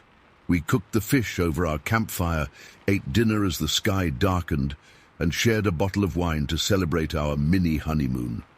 Stars appeared in brilliant clusters above us, unclouded by city lights. "This is why I wanted to marry you," Michael said, his face glowing in the firelight. "You're the only woman I know who'd rather be out here than in some fancy hotel." I smiled, feeling the wine's warmth and the comfort of his company. By midnight, the fire had burned down to embers. We decided to turn in, exhausted from the day's activities. Michael stood to pour water on the remaining coals. "Better make sure it's out completely," he said, dousing the fire until it hissed into darkness. That's when I heard him freeze. "What was that?" he whispered. "What?" "Shh! Listen." We stood motionless in the darkness. Then I heard it, a low, rumbling growl from the direction of the river. Not a dog, not a coyote. Something deeper, more guttural. "Let's get in the tent," Michael said quietly, taking my hand. We slipped into our tent and zipped the door closed, though the thin nylon hardly felt like protection from whatever had made that sound. Michael clicked on our battery-powered lantern, casting shadows against the tent walls. We changed into sleep clothes and settled into our sleeping bags, listening. For 10 minutes, nothing happened. The woods had fallen silent, except for the normal chorus of frogs and insects. My eyes grew heavy. Then the leaves rustled. At first, it was distant, maybe 100 yards away, but it was moving steadily, deliberately, toward us. "Do you hear that?" I whispered. Michael nodded, sitting up. "Probably a deer." But it wasn't a deer. Deer move lightly, with quick, delicate steps. This was heavy, methodical. The sound of large feet pressing into the forest floor, snapping twigs, crunching leaves. Footsteps, human-like footsteps. The walking sound moved closer, approaching from the woods behind our tent. Whatever it was now stood at the tree line, maybe 20 feet behind us. "Michael," I breathed, barely making a sound. He reached for my hand in the dim light. His palm was slick with sweat. The footsteps resumed, moving slowly around the perimeter of our clearing, circling us, testing us. I could track its position by sound alone. It had moved from directly behind the tent to our right side, approaching the remains of our campfire. Then it stopped, right behind our tent, 3 feet from where our heads rested against the thin fabric wall. I couldn't breathe. My lungs refused to work. My heart hammered so loudly I was certain the thing outside could hear it. For what felt like hours but must have been only seconds, it stood there. I imagined it listening to us, smelling us. Then I felt it, a slight pressure against the tent wall near my head, as if something had touched the fabric with a finger or a claw. Michael's grip on my hand tightened to the point of pain. Neither of us moved. Neither of us spoke. We barely breathed. The footsteps resumed, moving around the front of our tent, past the fire ring and toward the river. The sound grew fainter and finally disappeared. "What the hell was that?" Michael whispered. I couldn't answer. My body had begun shaking uncontrollably, the delayed reaction of pure terror flooding my system. "It's gone," he said, trying to comfort me. "Probably just—" The footsteps returned, faster this time, more purposeful, coming back from the direction of the river. Pure panic took over. I fumbled in the pocket of my shorts for our van keys, my fingers trembling so badly I could barely grip them. When I found them, I repeatedly pressed the lock button. The van's lights flashed in the clearing. Beep, beep. The footsteps stopped abruptly. I pressed it again. Beep, beep. More flashes of light. Whatever had been approaching retreated rapidly, crashing through the underbrush toward the woods on the opposite side of our clearing. It moved with shocking speed for something so heavy. We waited, listening, our breathing ragged. Then came new sounds from deep in the woods where the thing had fled, thrashing, screeching, the unmistakable noise of animals fighting. Something squealed in pain. "Wild hogs," Michael whispered. "It must have gone after them." I hit the key fob again. More lights, more beeping. The fighting sounds stopped instantly. "We need to get to the van," I said, my voice shaking. "Now." Michael hesitated. "It's gone into the woods. We're safer in... now!" I was already unzipping the tent door, beyond reason, beyond caution. All I knew was I couldn't spend another second in that flimsy tent. We grabbed our pillows and sleeping bags and ran to the van, not bothering with shoes. I fumbled with the keys, finally unlocking the doors. We threw ourselves inside and immediately locked the doors behind us. "Start it," I begged. "We can't leave in the dark," Michael said, reasoning breaking through his fear. "The trail's too narrow. We'd hit a tree." He was right. We were trapped until morning. We pushed the front seats back as far as they would go and tried to get comfortable. Sleep was impossible. Every snap of a twig, every rustle of leaves had us bolt upright, staring wide-eyed into the darkness beyond the windows. The van's interior gradually fogged with our nervous breathing. "What do you think it was?" I asked sometime around 3 a.m. "I don't know," Michael admitted. "Too big for a coyote, wrong movements for a bear." "It walked on 2 legs," I said, voicing what we both knew. "The whole time, it walked like a person." We fell silent, neither wanting to suggest what that might mean. Dawn came with agonizing slowness. As the first grey light filtered through the trees, we surveyed our campsite. Nothing appeared disturbed. Our tent stood exactly as we'd left it. The dead campfire remained undisturbed. "Maybe we overreacted," Michael suggested, though his voice lacked conviction. We cautiously exited the van. The morning air felt cool on my skin after the stuffy interior. Birds chirped normally. Everything seemed ordinary in the daylight, until I saw the tracks. They circled our tent exactly as the footsteps had traveled last night. Large, bare footprints pressed into the soft earth, at least 15 inches long. Not human, not animal. Something in between. "Michael," I called, my voice barely audible. He came to stand beside me, following my pointing finger to the tracks. "Jesus," he whispered. Neither of us spoke as we packed up camp in record time. The tent, the chairs, our fishing gear, everything went haphazardly into the van. Within 30 minutes, we were driving back up the dirt road toward the highway. As we reached cell service, my phone buzzed with a message from Clyde Mullins, the property owner. "Hope you all had a good night. Checking if you're staying the second night as planned?" I typed back immediately. "Something was in our camp last night. It circled our tent. We're leaving." His response came quickly. "Probably just deer or Bigfoot. LOL." The casual mention of Bigfoot sent ice through my veins. I called him instead of texting back. "Mr. Mullins," I said when he answered, "something walked around our campsite last night, on 2 feet. It wasn't a deer." A long pause followed. When he spoke again, his tone had changed. "You folks see anything strange last night, besides the footsteps?" "No, but we heard tree knocks." 3 knocks answered by 3 more from across the river, and a tree fell for no reason. Another pause. "I got a trail cam at the property line," he finally said. "Checked it this morning. Caught something strange about midnight. 45 minutes before you messaged me about leaving." "What did it show?" My mouth went dry. "Not much. Just a bright orb of light moving through the trees. Never seen anything like it before." I didn't reply. Couldn't reply. "Look," Clyde continued, "I've owned that property 30 years. Folks report things sometimes. Strange lights, wood knocks. I don't ask questions." "Why didn't you warn us?"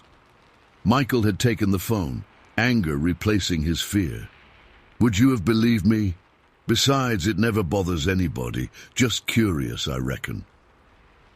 We ended the call shortly after. Neither of us spoke for the first hour of the drive home. Finally, at a gas station outside of West Plains, Michael broke the silence. "We don't have to tell anyone about this." I nodded, understanding what he meant. Who would believe us anyway? But I know what we experienced that night in the Missouri wilderness. I know what circled our tent, what touched it, what retreated into the woods when challenged. I know what made those footprints, and I know I'm never camping again. Story 11. I won't ever forget that night in Elliott County. The memory stays fresh, like it happened yesterday instead of 8 years ago. I was hauling timber from a cutting operation near Grayson Lake, had been on the road since 4:30 that morning. My rig's headlights cut through the darkness on that narrow back road, catching nothing but trees and the occasional reflective eyes of some critter in the brush. My name's Jackson Reynolds. I'm a truck driver born and raised in eastern Kentucky, standing 6'8" and built like the oak trees that cover our hills. Most people look up when they talk to me. That night changed everything I thought I knew about these woods. It was just past 2 a.m. when I saw them. 3 figures standing at the edge of my headlight's reach, about 30 yards ahead on the right side of the road. At first, I thought they were road workers, maybe, though why anyone would be out on this stretch at this hour made no sense. I slowed the truck, more out of caution than courtesy. The figures didn't move as my high beams hit them fully. That's when I noticed their height. Even from my elevated cab, I could tell they were tall, taller than me. Their bodies were covered in what looked like reddish-brown suits, but something wasn't right about them.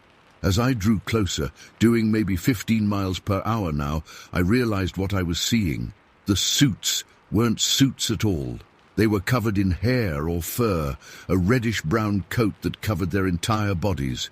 Their faces were flat, with deep-set eyes that reflected my headlights with an amber glow. Not like animal eyes, something different. I gripped the steering wheel tighter, my knuckles going white. One of them turned its head to look directly at my truck. No expression, just a blank stare. Then, without any hurry, they all 3 moved toward the tree line. Their walk was wrong, too fluid, covering ground too quickly with each step. Like they were gliding almost. 5 strides, and they disappeared into the darkness. I sped up, heart hammering against my ribs. The CB radio crackled with static, but I didn't reach for it. Who would believe what I'd just seen? That was the first clear sighting, but not the last.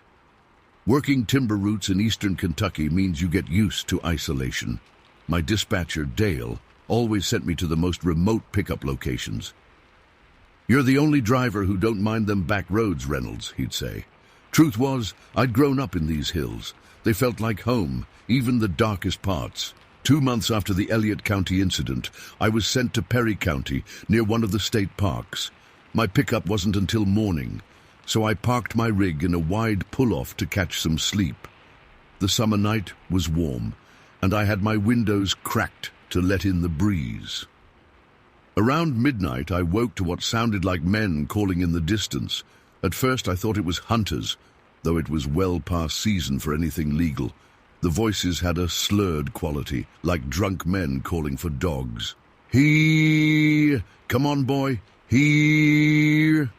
The calls echoed through the trees, bouncing off the hills, so I couldn't pinpoint the direction. I sat up in my sleeper cab and listened. Something about the voices made the hair on my arms stand up. They weren't quite right. The pitch was off, too deep and somehow hollow. I had a co-worker with me on this run, Lester James from over in Johnson County.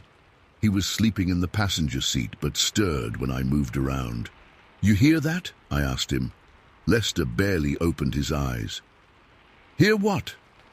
The calls came again, louder now. "Here! Come here now!" "That," I said. "Sounds like people calling for coon dogs or something." Lester listened for a second, then settled back in his seat. "Don't worry about it. Get some sleep." "But who would be out there this time of night?" I said, "Don't worry about it, Jackson. Just go back to sleep." Something in his tone made me pause. Lester knew something he wasn't saying. The calls continued for almost 20 minutes, seeming to come from multiple sources that were moving through the forest. Then they stopped as suddenly as they'd started. The next morning, I tried asking Lester about it again. He just shook his head. "Some things in these hills are better left alone," he said. "My granddaddy used to tell me stories about voices in the woods. Said they ain't human voices, no matter how much they sound like it." "Then what are they?" I pressed. "Things that been here longer than us," Lester said, and that was all he'd say on the matter. The incident in Knott County happened a year later. I was visiting my cousin Travis, who'd built a cabin about 2 miles up from the main road. It was October, and the hills were painted in red and gold. We sat on his porch as evening fell, drinking beer and catching up. Around dusk, we both noticed it at the same time, a smell that didn't belong, like rotting vegetation and something worse underneath. Putrid, like a swamp, though there wasn't any swampland for miles. "You smell that?" Travis asked, setting his beer down. I nodded, scanning the tree line. The odor was strong, carried on the slight breeze that moved through the hollow. That's when we heard it, a heavy movement in the undergrowth, not like a deer or even a bear. This was deliberate and large. Something was moving from tree to tree, working its way up the mountainside. "Whatever animal that is, it's heading the wrong way," I said. Every wild creature I knew would move downhill away from humans when detected. Travis stood up, reaching behind the door for his shotgun. "That ain't no animal I know." We listened as the sounds continued uphill, branches breaking under heavy weight. The smell grew stronger, then gradually faded as whatever it was moved farther away. "You ever smell anything like that before?" I asked. Travis nodded slowly.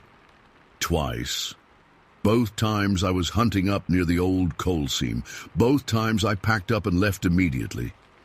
"Why?" "Because whatever makes that smell ain't something I want to meet." He paused. "My daddy told me about them when I was a kid. Said they've been in these mountains since before people came. Said they mostly keep to themselves unless you go where you shouldn't."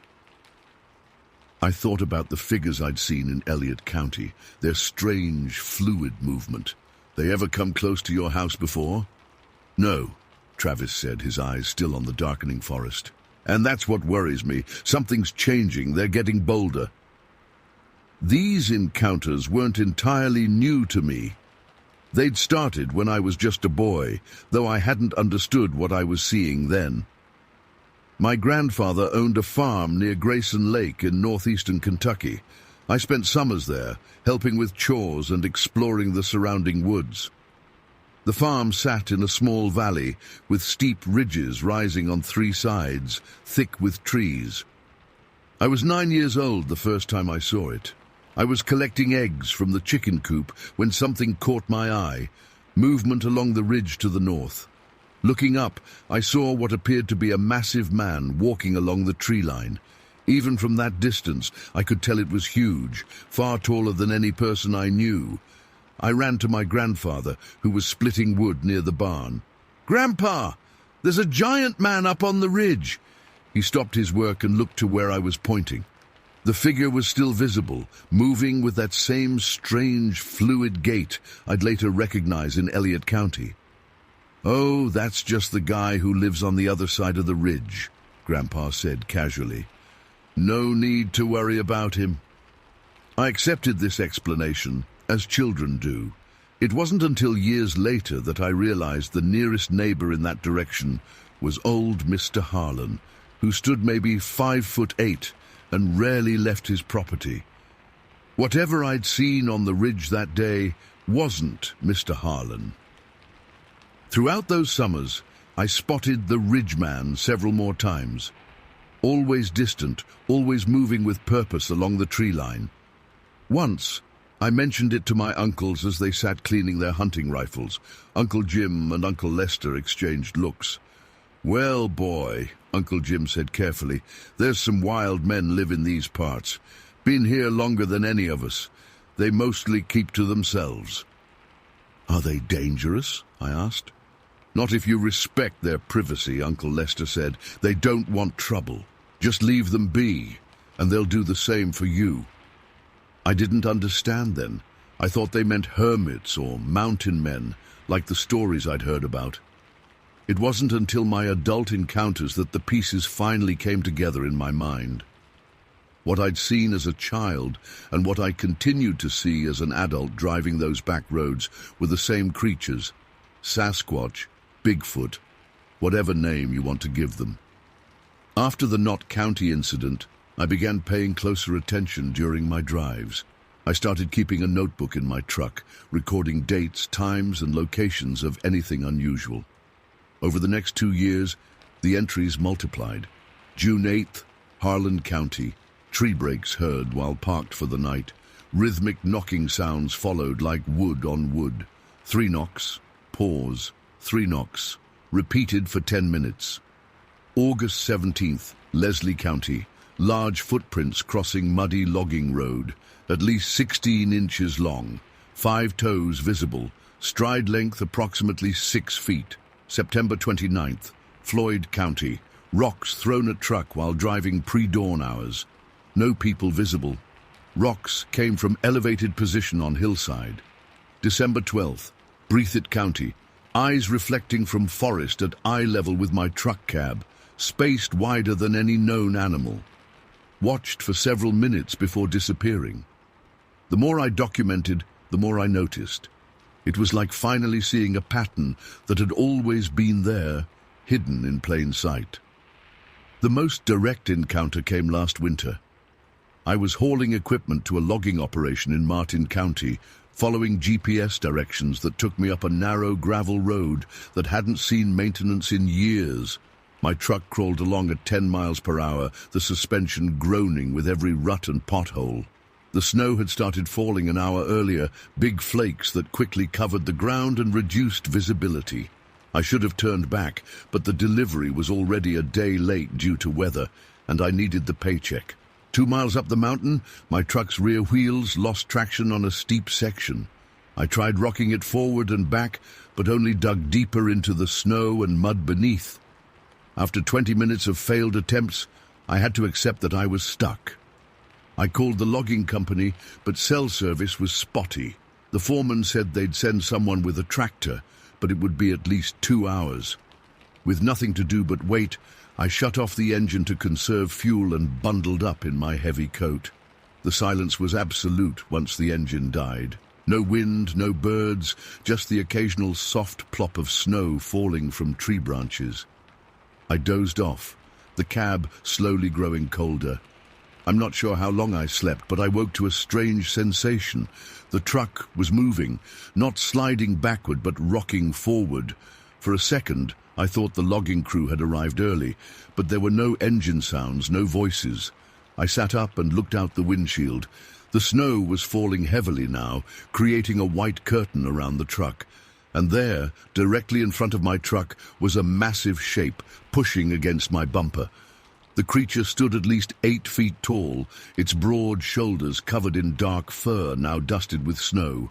Its arms were impossibly long, ending in hands that were gripping my front bumper. With each push, the truck moved a few inches forward, gradually freeing the tires from their ruts. I sat frozen, afraid to move or make a sound. The creature's head was down, focused on its task. I couldn't see its face clearly through the snow and darkness, just the massive outline of its body illuminated by my dashboard lights. With one final heave, my truck rolled forward onto more solid ground. The creature straightened up, and for a brief moment it looked directly at me through the windshield. Its eyes reflected the dim light, not with animal eyeshine, but with something more aware, more intelligent. It held my gaze for what felt like minutes, but was probably only seconds. Then it turned and moved into the forest with that distinctive fluid stride. 3 steps and it was gone, vanished into the snowy darkness. I sat there shaking, not from the cold, but from what I'd just witnessed. This wasn't a distant sighting or ambiguous sounds.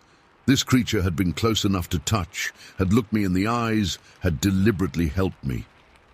When the logging crew arrived an hour later, they found me sitting in my idling truck, heater blasting.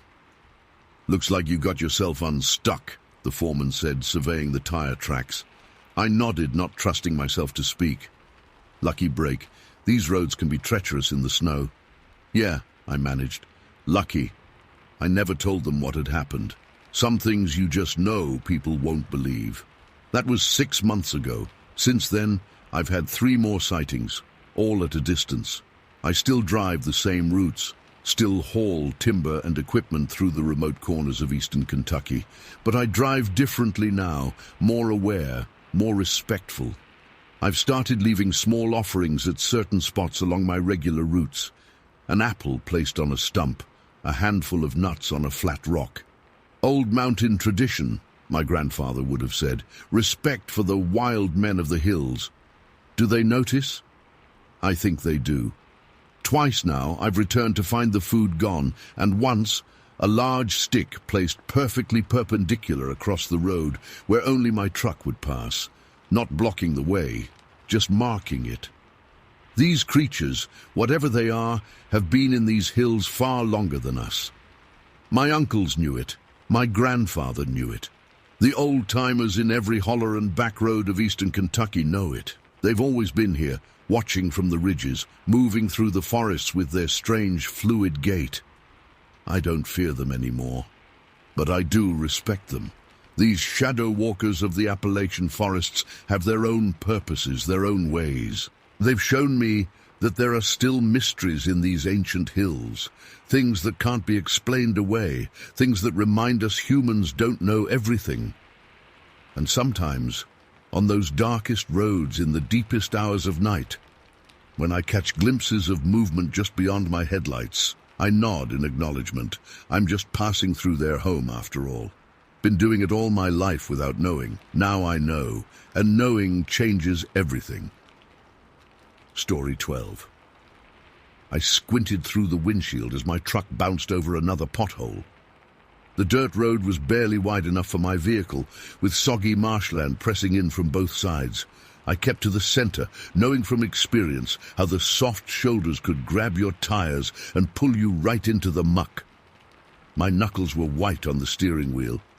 One wrong move out here in the backwoods of Michigan, and I'd be walking 5 miles to the nearest landline. No cell service, no passing traffic, just me, Mark Davidson, the mosquitoes, and miles of untamed wilderness. I'd made this drive dozens of times before. My cabin sat at the end of this godforsaken road, a weekend retreat from my construction job in Lansing. I knew every turn, every bad patch, every fallen tree that the county eventually cleared. The familiarity bred a certain carelessness. My mind wandered to the cooler of beer in the passenger seat and the fishing I'd do tomorrow morning.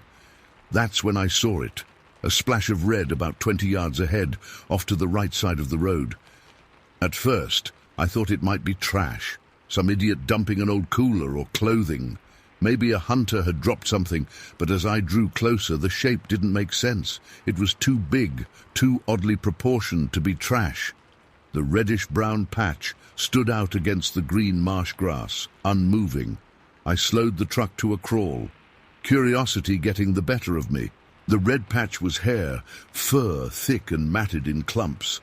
My brain couldn't process what I was seeing. We had black bears in Michigan, but their fur isn't reddish. And this was too big for a bear anyway. The realization hit me with a jolt of adrenaline that shot through my chest. Whatever I was looking at was massive. I eased the truck forward another few feet. That's when it moved. The creature suddenly stood, or at least shifted position. I caught just a glimpse of something enormous before it retreated behind the tall marsh grass. The movement was quick, deliberate, not panicked, but purposeful. Then came the noise. Jesus Christ, the noise. Branches snapped like gunshots, underbrush crushed under heavy weight, splashing water. Whatever was moving through that marsh weighed hundreds of pounds. The sounds echoed across the otherwise silent landscape, unnaturally loud and violent. I hit the brakes and sat frozen, engine idling. For several long seconds, I tracked the thing's movement by sound alone as it crashed through the woods, moving away from the road. The noise continued for nearly 30 seconds before fading into the distance. My hands trembled as I fumbled for the door handle. Some stupid part of my brain wanted to get out and look. The smarter part kept me locked in the truck. "What the hell was that?" I whispered to myself, throat dry. Growing up in Michigan, I'd heard all the Sasquatch stories. Everybody had a cousin or neighbor who'd seen something in the woods. I'd always laughed it off. Drunk hunters mistaking bears for monsters. Overactive imaginations fueled by isolation and too many horror movies. But what I'd just seen wasn't a bear. It wasn't a moose or an elk or any other animal native to these woods. The reddish fur, the size, the way it moved, all wrong for known wildlife. I pressed the gas pedal and sped the remaining 2 miles to my cabin, checking the rearview mirror every few seconds. The cabin door slammed behind me as I rushed inside, double-checking the locks.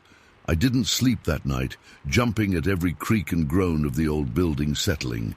By morning, I'd nearly convinced myself I'd seen a bear. Almost. The rational part of my brain worked overtime to explain away what my eyes had witnessed. But I couldn't shake the image of that reddish fur or the sound of those snapping branches. I told no one. Who would believe me? Mark Davidson, the practical contractor who mocked his buddy's ghost stories, claiming to see Bigfoot. I'd be laughed out of the county. Life went on. Months passed. Winter came and went. I continued my weekend trips to the cabin, though I drove that marshy stretch of road with new alertness, scanning the tree line constantly. I never saw anything unusual again, and eventually the memory faded to the background, present but dulled by time and self-doubt. Then came that Saturday in April, nearly a year after the first incident. Melissa, my girlfriend of 3 years, had finally agreed to join me for a weekend at the cabin. Things had been rocky between us for months. This trip was my last-ditch effort to salvage what we once had. "It's another 20 minutes, I said, breaking the tense silence that had filled the truck for most of the 2-hour drive from Lansing. Melissa nodded, eyes fixed on her phone despite the lack of signal. "Great," she muttered. I sighed and focused on the road. We'd taken a different route this time, approaching my property from the north instead of the east. The road wound past scattered houses and farms before entering the more remote woodland where my cabin stood. As we rounded a bend, a white farmhouse came into view, perched on a small hill about 50 yards from the road. It was one of the few inhabited properties in this area, owned by an elderly couple named Gunderson. I'd waved to them occasionally, but never stopped to chat. Their place was pleasant enough. The house, a red barn set back from the main building, and a small pond visible from the road. A gravel driveway curved up to the house. "Nice spot," Melissa commented, her first positive words in hours. "Yeah, the Gundersons have been here forever. My words caught in my throat as my eyes locked onto something near the house. About 20 feet from the main building, near where the driveway curved toward the front porch, was what I initially thought was a large dog. A really large dog, impossibly large. "Mark?" Melissa asked, noticing my sudden tension. I slowed the truck, my eyes never leaving the shape. As we drew closer, the details became clearer, and my heart began pounding against my ribs. It wasn't a dog. The creature was on all fours, facing toward the house. It remained completely motionless, like a statue. Its body was massive, bulky, covered in thick, fluffy hair that hung in matted clumps. The fur was a dark brown, almost black, but with the same reddish tint I'd seen in the marsh a year ago. "What are you looking at?" Melissa followed my gaze. "Do you see that?" My voice came out hoarse. "See what?" "The house." I realized then that her angle was different. From the passenger seat, the creature was likely hidden behind the rise of the hill or obscured by the corner of the house. I slowed the truck to a crawl, trying to process what I was seeing. The creature remained statue still, as if locked in concentration on the house. Even on all fours, I could tell it was enormous. If it stood upright, it would easily reach 7 feet tall. Its shoulders were twice as broad as mine, the arms, front legs in its current posture, thick as tree trunks. We were drawing even with the property now. In seconds we'd pass it, and the creature would be behind us. I had the absurd impulse to stop the truck, to point it out to Melissa, to prove I wasn't crazy, but some instinct warned against it. Drawing attention to ourselves seemed dangerous. "Mark, what's wrong with you? You look like you've seen a ghost." Melissa's irritation had turned to concern. The creature's head began to turn slowly as we passed. I hit the gas. The truck lurched forward, tires kicking up gravel. "Jesus, Mark, what the hell?" Melissa grabbed the dashboard. I didn't answer, eyes darting between the road and the rearview mirror. The creature had disappeared from view now, hidden by the trees as we sped around a curve in the road. "Sorry," I mumbled. "Thought I saw a deer about to jump into the road." Melissa frowned. "I didn't see anything. It was on my side." The lie came easily, but my mind raced, replaying what I'd just witnessed. The creature had been so still, so focused on the house. Was it waiting for something? For someone? The absurd thought struck me that perhaps the Gundersons were feeding it, like some oversized pet. Most disturbing was how familiar the creature looked. As a kid, I'd seen that famous footage from the 1970s, a shaky film of a Sasquatch walking through a California forest. I'd always assumed it was a hoax, a man in a costume. But what I'd just seen matched that footage perfectly. The same distinctive gait when it began to move, the same matted fur, the same impossible proportions. We reached my cabin 10 minutes later. Melissa complained about my erratic driving, but I barely heard her.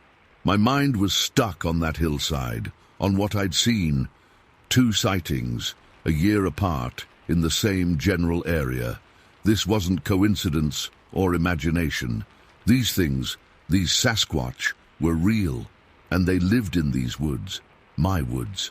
The weekend with Melissa was a disaster. She left a day early, taking my truck back to Lansing with a promise to leave the keys with my neighbor. I didn't care. Our relationship had been dead for months anyway. What mattered was what I'd seen. After she left, I sat on my porch with a notebook, writing down every detail I could remember from both encounters while they were fresh. The reddish fur, the size, the way it moved, the location. I drew maps marking both sighting spots, noting they were less than 5 miles apart. Then I made a decision. I wouldn't tell anyone. Not yet. Who would believe me without proof? I needed evidence, and I was uniquely positioned to get it. My cabin, these woods, this was their territory, and now I knew they were here. I spent the rest of the day preparing. I dug out my trail cameras from the storage shed, checking batteries and memory cards. Tomorrow, I'd set them up along game trails, near water sources, anywhere these creatures might travel. If they lived here, they left tracks, hair, evidence of their passing. I just needed to find it. Night fell. I sat on my porch listening to the forest sounds with new awareness. Every crack of a branch, every rustle in the underbrush made me tense. They were out there. I was certain of it now. 2 days after Melissa left, I hiked to the marsh where I'd had my first encounter. The ground was soft, but not muddy enough for clear tracks. Still, I found broken branches high up, 8 feet or more, where no bear could reach. Something large had moved through here, and recently. I set up 3 cameras in the area, camouflaging them carefully. Then I hiked toward the Gundersons' property, staying in the woods, off the road. I had no plan to approach their house or confront them, but I needed to see the area where I'd spotted the creature. The forest thinned as I approached their land. I stayed hidden among the trees, observing from a distance.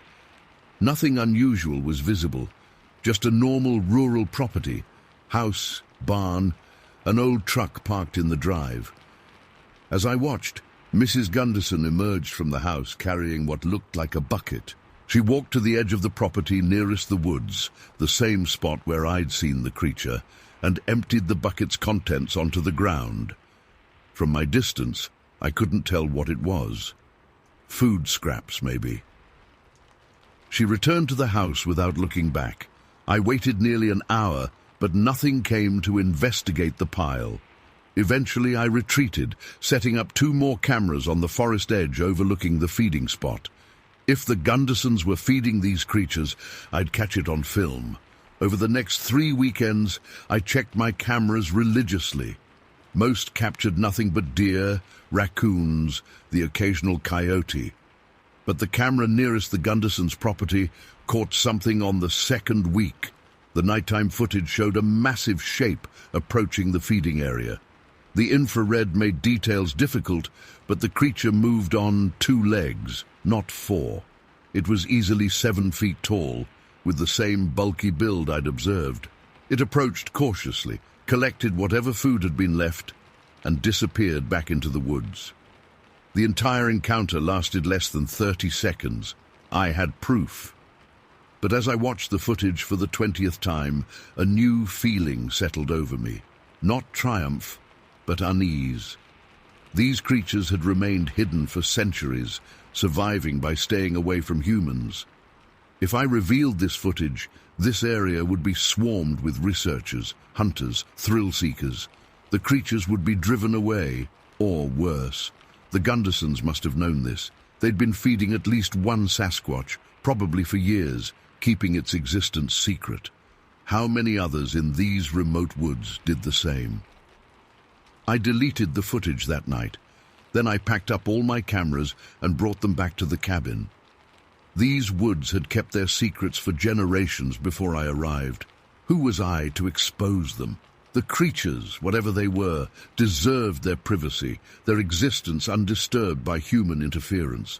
I still drive those back roads every weekend, still scan the marshlands and forest edges. Sometimes, on quiet nights, I leave food at the edge of my property, just scraps from dinner, nothing too obvious. So far, nothing has taken the offerings, but I keep trying.